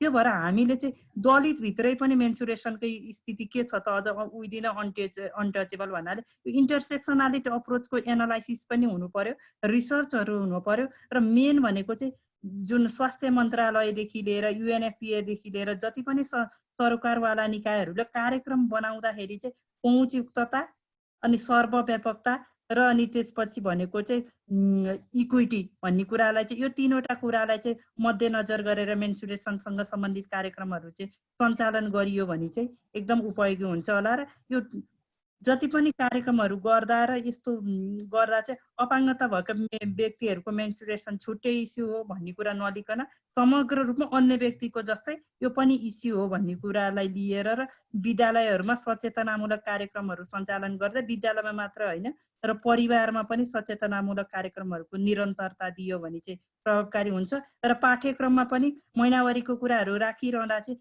चित्रमा राखिने अथवा कुनै सूचना जनाउन भने मल्टिडाइमेन्सन अप्रोच जबसम्म हाम्रा करिकुलमहरूमा गरिँदैन तबसम्म अपाङ्गता भएका व्यक्तिहरूले जुन सूचनाहरू चाहिँ सहजताका रूपमा लिन। Thank you. धन्यवाद सरिताज्यू। यहाँले हाम्रो एकजना यहाँ हजुरहरूलाई लाइभ हेर्नु भएको एकजना सहभागीले राख्नु भएको जिज्ञासाको पनि हजुरले छुनुभयो त्यो सवाल चाहिँ उहाँले पनि सोध्नु भएको थियो कि यो किन चाहिँ पत्रिकामा बेर्नु पर्ने होला, यो खुल्लम खुल्ला लिएर हिँड्ने दिने, पसलले पनि खुल्ला नदिने, दिन पनि हिचकिचाउने, लिएर जानेले पनि खुल्ला नलाने, किन होला यस्तो, किन लाज मान्नु पर्यो होला भन्ने उहाँले जिज्ञासाहरू राख्नु भएको थियो। हजुरले त्यसमा छुनु पनि भयो। अब म यो अलिकति अलि अघि हाम्रो नुजनज्यूले क्वारेन्टाइनसँग सम्बन्धित विभिन्न सवालहरू विशेष गरी कस्तो के भइरहेको छ, कामहरू कस्तो भइरहेको छ भनेर भन्नुभएको थियो है। त्यसमा म अलिकति यो राष्ट्रसङ्घीय निकायहरूको पाटो पनि जोड्न चाहन्छु यसमा, र सँगसँगै यो सिएससीसँग एउटा सम्बन्धित एउटा सानो छोटो प्रश्न पनि राख्नु भएको छ नुराज्यूले, त्यो पनि जोड्न चाहन्छु लतिकाज्यूलाई। नुजनज्यूले भने जस्तो सरकारी तवरबाट भएका कामहरूमा राष्ट्रसङ्घीय निकायहरूले कसरी सघाइरहेका छन् भन्ने कुरा चाहिँ एउटा राखेँ। त्यसमा विशेष गरी सघाउने चाहिँ यो महिनावारी स्वास्थ्यलाई चाहिँ प्रबन्धन गर्न अथवा त्यसलाई त्यो जति पनि आवश्यकताहरू छ महिनावारीसँग सम्बन्धित त्यसलाई पूर्ति गर्नको लागि कस्ता कामहरू भइरहेका छ, कसरी सरकारलाई सघाइरहेका छन् भन्ने छोटकरीमा। र यो नुराज्यूले चाहिँ यो बृहत्तर यौनिकता शिक्षासँग जोडिएको एउटा अर्को छ, हजुरलाई त्यो पनि उत्तर दिन अनुरोध गर्दछु, जसमा चाहिँ बृहत्तर यौनिकता शिक्षा भनेपछि स्कुलमा रहेका र स्कुल बाहिर रहेका सबै युवा युवतीलाई लक्षित हो। तर अहिले हाम्रो सन्दर्भमा हेर्ने हो भने चाहिँ यो स्कुलमा रहेकालाई लक्षित छ, उहाँहरूले त्यो पाउनु पनि भएको छ धेरैले, केहीले। तर स्कुलबाट बाहिर रहेका चाहिँ यो शिक्षाबाट वञ्चित छन्। अनि यसलाई चाहिँ कसरी अब गर्न सकिन्छ भनेर चाहिँ नुराज्यूले भन्नुभएको छ। हजुर लतिकाज्यू। सन्तोषजी धन्यवाद। पहिला म नुराजीको क्वेसनलाई पहिला एड्रेस गरौँ, त्यसपछि अनि अर्को अब संयुक्त राष्ट्र सङ्घीय संस्थाहरूले कसरी सहयोग गरिरहेका छौँ त भन्ने किसिमले त्यो प्रश्नमा जान्छु। नुराजीको प्रश्न जुन अब हो यो बृहत्तर यौनिकता शिक्षा चाहिँ करिकुलम बेस्ड एजुकेसन भनिन्छ है, त्यो चाहिँ एज अप्रोप्रिएट भन्छ नि, कुन एज कति एज भएका बच्चाहरूलाई कस्तो किसिमको सूचनाको आवश्यकता पर्छ त। अब अघि राधाजीले भन्नुभएको जस्तो आजकल चाहिँ अब अलिकति एनाटोमिकली बडीली जुन इभोल्युसनहरू पनि चेन्ज हुँदैछ।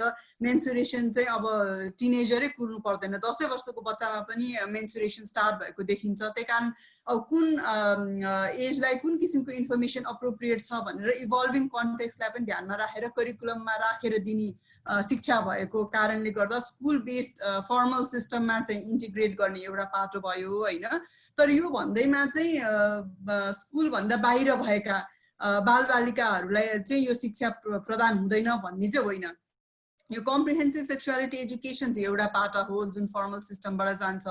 तर हामीले गरेकै कार्यक्रमहरू अरू कार्यक्रमहरू पनि हेऱ्यौँ भने त्यसमा चाहिँ जुन आउट अफ स्कुलको बच्चाहरू भन्छौँ नि उहाँहरूको लागि आउटरिच हुने गरेर राखेका कार्यक्रमहरू जस्तै तपाईँले हेर्नुभयो भने रूपान्तरण जुन चाहिँ अब युनिसेफ, युएनएफपिए, महिला बालबालिका मन्त्रालय होइन शिक्षा मन्त्रालयहरूको संयुक्ततामा बनेको जुन रूपान्तरणको कार्यक्रम छ यो चाहिँ प्राय शनिबारका दिन सञ्चालन हुन्छ र यसमा चाहिँ सकेसम्म के अरे स्कुलभन्दा बाहिर रहेका बालबालिकाहरूलाई चाहिँ यो किसिमको मोड्युलमा यो चाहिँ लाइफ स्किल बेस्ड मोड्युल भनिन्छ र यो मोड्युलभित्र पनि विभिन्न जस्तो कम्प्रिहेन्सिभ सेक्सुअलिटी एजुकेसनमा छ त्योभन्दा थप लाइफ स्किलका कुराहरू पनि यसमा इन्टिग्रेट गरेर त्यो शिक्षा प्रदान गर्ने सिस्टमहरू छ। त्यही कारण आउट अफ स्कुल प्रोग्रामहरू पनि डिजाइन भएका छन् र विभिन्न सङ्घ संस्थाहरूको सहयोगमा गभर्मेन्टले पनि यसलाई इम्प्लिमेन्ट गरिरहेको अवस्था छ र विभिन्न नाममा चाहिँ यो इम्प्लिमेन्टेसन भइरहेको छ। जस्तो किशोर किशोरी सर्कलै भन्छौँ हामी, रूपान्तरणको कार्यक्रम लगिरहेको होइन।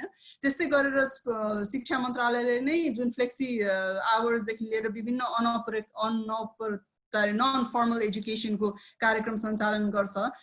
त्यो कार्यक्रममा पनि विभिन्न किसिमको करिकुलम चाहिँ फर्मल एजुकेसन बेस्ड करिकुलममै बेस्ड हुन्छ र उहाँले चाहिँ त्यसमा विभिन्न किसिमले डिजाइन गर्नुभएको छ त्यो कार्यक्रम पनि। र त्यसरी चाहिँ आउट अफ स्कुलमा रिच हुने कुरा चाहिँ डेफिनेटली इन्टिग्रेटेड छ। तर त्यो सफिसियन्ट छ चाहिँ म पनि भन्दिनँ।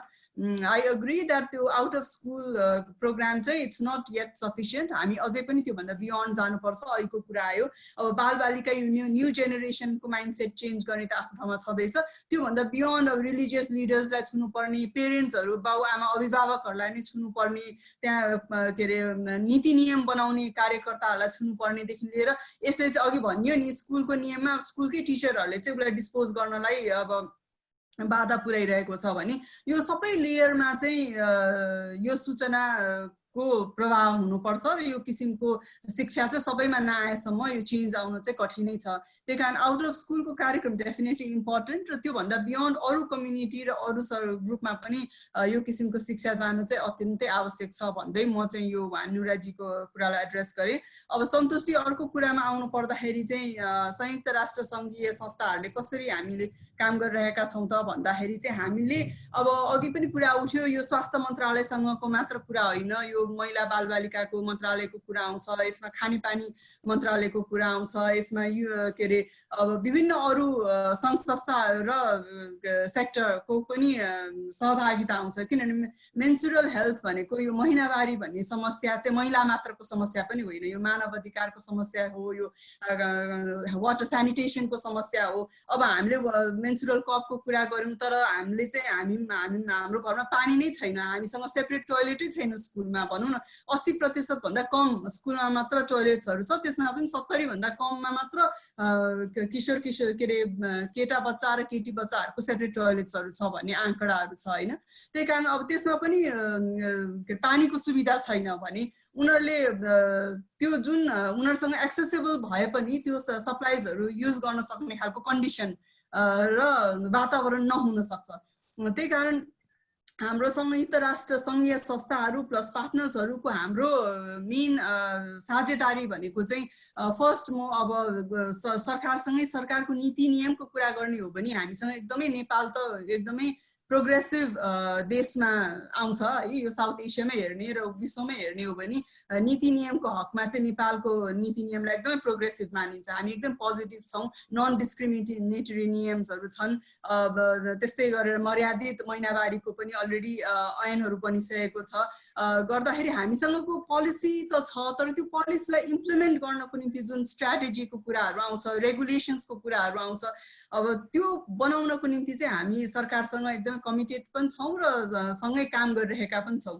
अब यो नीति नियमावली गाइडलाइन्सहरू अब जस्तै रणनीतिका कुराहरू गर्दाखेरि चाहिँ यसमा महिनावारीका कुरालाई कसरी इन्टिग्रेट गरेर लाने, अहिले कोभिडकै सन्दर्भमा कुरा गर्नु पर्यो भने पनि हामीले युएनएफपिए र युनिसेफ मिलेर 9 बुँदाहरू तयार गरेका छौँ। यो कोभिड हुँदैमा इमर्जेन्सीमा चाहिँ महिलाहरू महिनावारी नहुने होइनन्, यसलाई हामीले कसरी चाहिँ इन्टिग्रेट गर्नुपर्छ, जबसम्म महिनावारीमा चाहिने रिक्वायर्ड हाइजिन सप्लाइजहरू चाहिँ असेन्सियल मटेरियलको लिस्टमा हामीले राख्दैनौँ तबसम्म यसमा पहुँच पुर्याउन सकिँदैन। त्यस्तै गरेर अघि सन्दीपजीले भने जस्तो हेल्थ वर्कर्सहरू पनि 70% हेल्थ वर्कर्स वर्ल्डमा महिलाहरू छन्, ती महिलाहरू पनि मेन्सुरेट हुन्छन्, उहाँहरू अहिले दिनरात खटिरहनु भएको छ। यो पिपिई सुट लगाउने भनेको चाहिँ तुरन्त लाउने र निकाल्ने कुरा आउँदैन, यो घन्टौँ लाएर बस्नुपर्ने हुन्छ, त्यसमा उहाँहरूलाई पनि यो सेनिटरी सप्लाइजको इम्पोर्टेन्स छ होइन।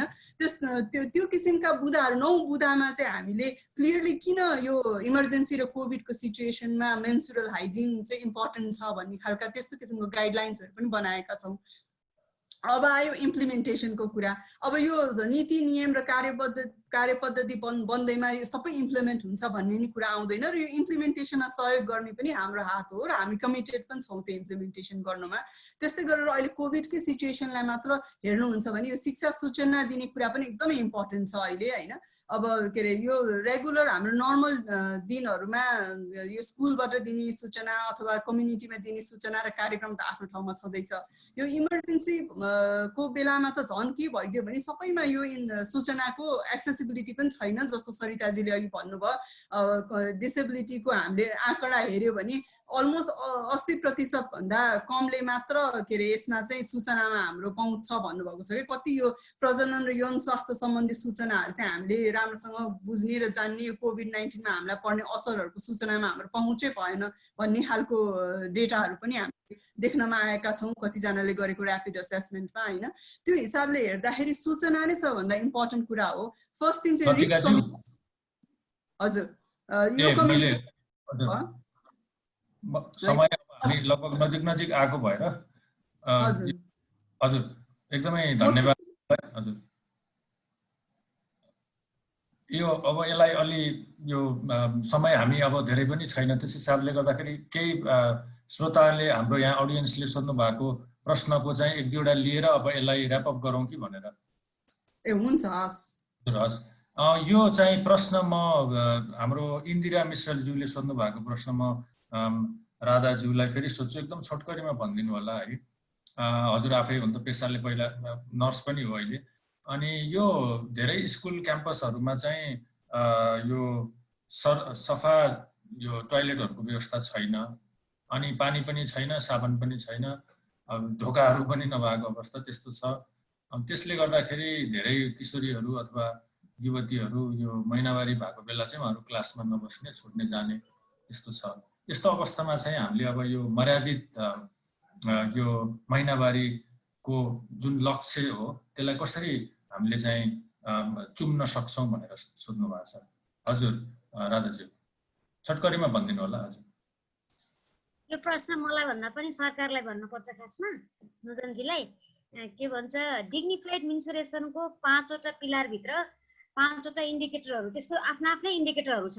हाइजिनको पर्सपेक्टिभबाट के हुनुपर्छ, जुन अघि सरिताजीले भन्नुभएको, सबै साथीहरूले भन्नुभएको कुराहरू चाहिँ, त्यो समस्याहरू चाहिँ स्टिकमा जुन बार्नु पर्ने, लजाउनु पर्ने, लुकाउनु पर्ने, पहुँच नहुने सबै कुराहरू जोडिएको चाहिँ लाज सँग जोडिएको छ नि त हैन। जुन कुरा चाहिँ त्यसलाई चिर्न सकेन भने हामीले मर्यादा ल्याउन सक्दैनौँ। हामी चाहिँ यसरी कान नछोएर उताबाट छुन कोसिस गरिरहेछौँ कि यही कानलाई अर्कोतिरबाट छुन कोसिस गरिरहेछौँ। सबै कन्भर्सेसनले त्यही देखाउँछ।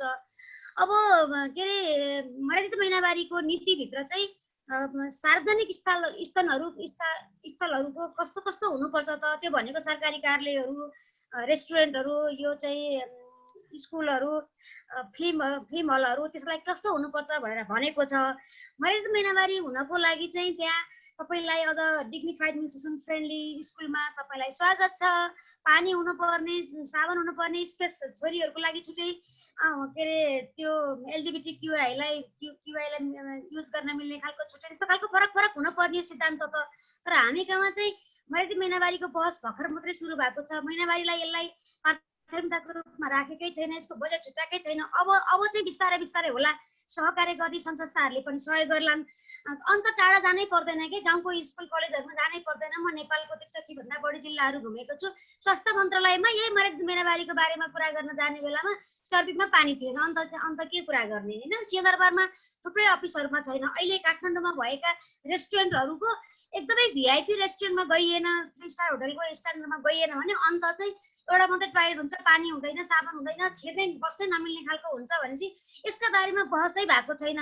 हामीले के गर्यौँ भने हतार गरेर देखाउनको लागि चाहिँ खुला दिशामुक्त अभियान घोषणा गरिदियौँ। यहाँ खुला ओडिएफ फ्री देश भयो भनेर चाहिँ अभियान त गर्यौँ होइन, घोषणा त गर्यौँ, तर त्यसका लागि चाहिँ आधारभूत कुराहरू भएका छैनन्। मर्यादित महिनावारीका बारेमा त बहस भर्खर सुरु भएको छ। अब हामी सबै मिलेर गर्ने हो। कसले पोलिसीमा गर्न सक्छ, कसले कार्यक्रममा गर्न सक्छ, कसले चाहिँ अवेरनेस रेजिङमा गर्न सक्छ, कसले इन्फ्रास्ट्रक्चरमा गर्न सक्छ। आफ्नो आफ्नो एक्सपर्टिजलाई चाहिँ कुमुलेटिभ गरेर सिनर्जेटिक इफेक्टमा गर्ने हो। कसले कसलाई ब्लेमिङ गर्ने भन्दा पनि म्युनिसिपल टक के अरे चाहिँ डिग्निटी फर्स्ट, मर्यादालाई केन्द्रित गरेर हामीले यसका बारेमा काम गर्यौँ भने वी क्यान मेक इट। राधाज्यू यो सन्दर्भमा नुजनज्यूलाई पनि यहाँ ल्याउन चाहन्छु। यही सवालमा उहाँले त्यो अघिको सवालमा हजुरलाई कस्तो लाग्छ, यो कसरी यसलाई यो हामीले सुधार गर्न सक्छौँ, छोटकरीमा भनिदिनु होला। अब हामी 4:30 पनि हुन लाग्यो, लगभग यसको अन्तिममा आइसक्यौँ। हजुर प्रश्न के मैले सुनेकै छैन। होइन, त्यही प्रश्न मैले नुजनज्यूलाई उहाँको सरकारी त्यसको लागि एकदम सिम्पल छ। हामी जति पनि महिनावारीमा काम गर्छौँ भनेर दाबी गर्ने संस्थाहरूलाई नेपाल सरकार चाहिँ जुन मन्त्रालयले गरे पनि हुन्छ, तर स्पष्ट स्वच्छ तरिकाले गर्न पर्यो। कम्पिट गराउने के अरे पैसा दिने एनजिओहरूको पछाडि लागेर सबै जे हुन्छ त्यसमा सिफारिस गर्ने भन्ने त्यस्तो टाइपको गर्न भएन। मलाई सबै नेपाल सरकारको केही मान्छेहरू एकदमै राम्रा छन्, केही मान्छेहरू चाहिँ एकदमै गाह्रा छन् हैन। हामी जुन नेतृत्वमा भए पनि सँगै बसेर त्यसको चाहिँ टिआर चाहिँ छुट्याएर, इन्डिकेटरहरू छुट्याएर काम लिएर गर्यौँ भने, छुट्याएर काम गर्यौँ भने हामीले 1 वर्षभित्रमा सबै कुरा गर्न सक्छौँ। समय घर्किनेको लागेर माफ गर्नु होला, मैले हजुरलाई रोकेँ। मेरो पनि अर्को मिटिङ छ 5 बजे। नुजनज्यू एकचोटि यसमा केही थपिदिनुहुन्छ अथवा केही भनिदिनुहुन्छ हजुरले? अब यसलाई हामी सकाउँला पनि। मेरो अन्तिम चाहिँ मेरो कन्क्लुडिङ पोइन्ट चाहिँ के हो भने हामी कसैले पनि महिनावारीका कुरा गर्छौँ भने मेरो प्रोजेक्टले के छ, मेरो कम्पनीले के छ भन्ने भन्दा पनि सबभन्दा पहिला चाहिँ मर्यादा भनेको के हो, मानव अधिकार भनेको के हो, महिनावारी भनेकै के हो, योसँग चाहिँ अन्तर्राष्ट्रिय हामीले पक्ष राष्ट्र भएर हस्ताक्षर गरेका मानव अधिकार दस्तावेजहरू, नेपालको संविधानको भूमिका के रहन्छ भन्ने कुरा छर्लङ्ग बनाउने, हामीले नेपाली संस्कारमा भएका बार्न पर्ने कुराहरूलाई एकदमै त्यो ओखर फोरी चिर्ने, अनि त्यसपछि आफ्नो क्षमता, आफ्नो चाहिँ लिमिटेसन, आफ्नो एक्सपर्टिज, आफ्नो प्रोजेक्टको अनुसार काम गर्यो भने हामीले यसलाई चाहिँ साँच्चीकै सबै छोरीहरूलाई, सबै महिनावारी हुनेहरूलाई मर्यादापूर्वक जिउन पाउने वातावरण सिर्जना गर्न सक्छौँ, हिंसाको न्यूनीकरण गर्न सक्छौँ, sexual and reproductive right improve गर्न सक्छौँ र मानव अधिकारको प्रमोसन गर्न सक्छौँ। त्यसै कारणले गर्दा डिग्निफाइड मेन्सुरेसन चाहिँ ती कुराहरूको लागि चाहिँ प्रिकन्डिसन हो। यो कुराहरू मनन गरिदिनु भयो भने काफी हुन्छ। समय नभएर पनि भत्र भत्र बोल्ने, तर आइम नट ह्याप्पी। हजुर धन्यवाद राधाजी, हजुरले सुरुमा नि भन्नुभएको थियो यो कुरो, ठिक छ, त्यो केही भएन। नुजनज्यूबाट यो अलिकति उहाँ सरकारी सेवामा हुनुहुन्छ र केही यसमा अघिको प्रश्नसँग सम्बन्धित केही छोटकरीमा सुनौँ। हजुर नुजनज्यू, हजुरको अनम्युट गर्नु पर्ला, अनम्युट गर्नु पर्ला। महिनावारी चाहिँ अघि पनि कुरा आइसकेको छ, यो चाहिँ एउटा छुट्टै विषयवस्तु नभएर यो इन्टरसेक्टोरल छ। स्वास्थ्यसँग जति जोडिएको छ त्यो सरसफाइसँग पनि त्यति नै जोडिएको छ, वातावरणसँग त्यति नै जोडिएको छ, अधिकार सशक्तिकरण सबै कुराहरूसँग उति नै जोडिएको छ।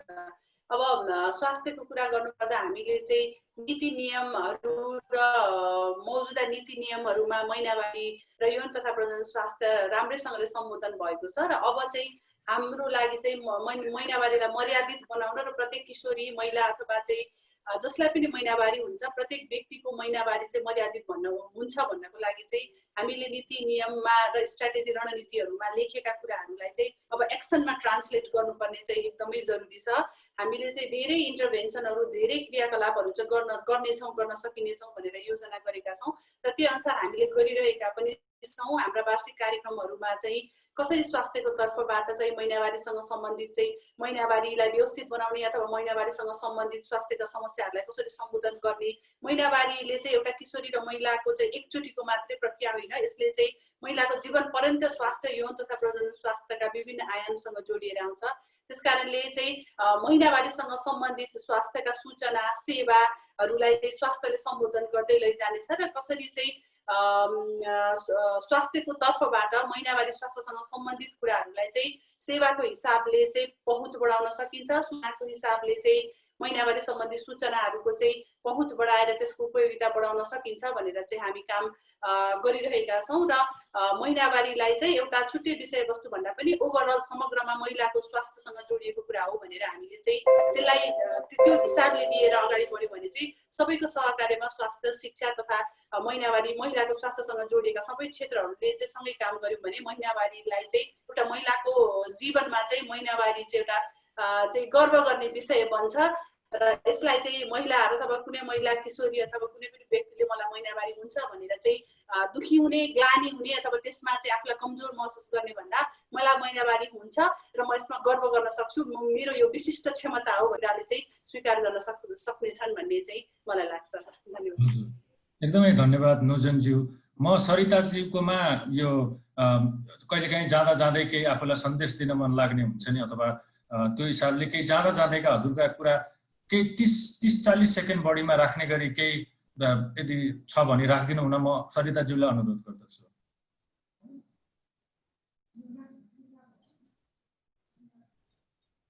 हजुर सरिताज्यू, हजुर हजुर सुनिएको छ? हजुर हस्, एउटा त के पनि हो नि, म अन्तिममा के भन्न चाहन्छु भने एउटा भनेको यसको मात्र इस्यु हो भन्ने कुरा भन्दा पनि अब केटाहरूले पनि मेन्सुरेसनको सवालमा बोल्न सुरुवात गर्न पर्यो र घरमा गएको बोल्न मात्र होइन, घरमा दाजुभाइ दिदीबहिनी बिचमा पनि मेन्सुरेसनको डिस्कसन हुनु पर्यो। अर्को दोस्रो भनेको अपाङ्गता भएको व्यक्तिहरूको मेन्सुरेसनदेखि लिएर पहुँचयुक्तताका कुराहरू, जुन एउटा त कुरा छ। अर्को भनेको चाहिँ जुन सचेतनाका सामग्री पहुँचयुक्त नभएको हुनाले यो जुन यो मेन्सुरेसन हाइजिन जुन डेहरू जुन हामीले दिवसहरू मनाउने बेलामा यस्तोमा मात्र सीमित नभइकन अन्य फोरमहरूमा पनि क्रस कटिङ रूपमा यो मुद्दा आउनु पर्यो र करिकुलमहरूमा हामीले जब यो विषयवस्तुलाई समावेश गर्दाखेरि चाहिँ यो विषयवस्तुलाई समावेश गरिरहँदा चाहिँ हामीले हुम्ला जुम्लामा रहेको र अथवा काठमाडौँमा रहेको सबैलाई समेट्न सक्ने खालको र डाइभर्स के अरे एक्सेसिबिलिटी र डाइभर्सिटीको लेन्सबाट चाहिँ करिकुलम र सामग्रीहरू बन्नु पर्यो र जति पनि हेल्थ क्लिनिकहरू छ, जति पनि जुन सेनिटरी प्याडहरू बना मेरिस्टोपदेखि लिएर एफपानदेखि लिएर जति पनि सेनिटरी प्याडहरूको दिनेदेखि लिएर मेन्सुरल हाइजिनमा परामर्श गर्ने स्वास्थ्य निकायहरू एटलिस्ट ग्राउन्ड फ्लोरमा झर्न सुरु गर्न पर्यो। ग्राउन्ड फ्लोरमा अफिस राख्नु भने धेरैजनाको पहुँच बढ्नेछ। हजुर धन्यवाद सरिताज्यू।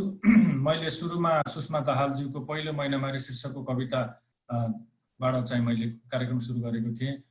त्यहाँ भने जस्तै सुकमोल गुलाफको फुल थाहै नदी फक्रिएको छ, हो यो फुल जुन फक्रिएको फुल छ यसलाई हामीले पनि प्रबन्धन गर्नुपर्छ, हाम्रो जिम्मेवारी हो। मलजल गर्नुपर्छ, मलजल हाल्नुपर्छ। अघि सरिताज्यूले भर्खर जहाँ जाँदै भन्नुभयो यसमा पुरुषहरू पनि लाग्नुपर्छ, पुरुषको पनि जिम्मेवारी हो। अहिले लकडाउनको अवस्था छ, यसमा चाहे सेनिटरी प्याड बाहिर गएर पसलबाट ल्याइदिने सवालमा होस् अथवा घरेलु त्यस्तो प्रयोग गरिएका सामग्रीहरूलाई बनाउनको लागि सघाउने कुरा होस् अथवा महिनावारी हुँदा सरसफाइ चाहिँ राख्न अथवा हुनको लागि सघाउने कुरा होस्, पुरुषहरूको एकदमै ठुलो जिम्मेवारी भन्दै हामीलाई विभिन्न ठाउँबाट आज यसरी यो भर्चुअली अथवा अनलाइनबाट फेसबुक र जुमबाट हेर्नुभएका सम्पूर्ण चाहिँ महानुभावहरूलाई धन्यवाद दिँदै आजको यो महिनावारी विशेष गरी मर्यादित महिनावारी र अहिलेको यो कोरोना भाइरसको कोभिड-19 को सिचुएसनमा हामीले यो छलफल जुन यहीँ सकाउने चाहिँ यहाँहरूको अनुमति राख्दै यो कार्यक्रम हामी यहीँ सकाउँछौँ। यहाँहरूको सहभागिताको लागि धेरै धेरै धन्यवाद। धन्यवाद।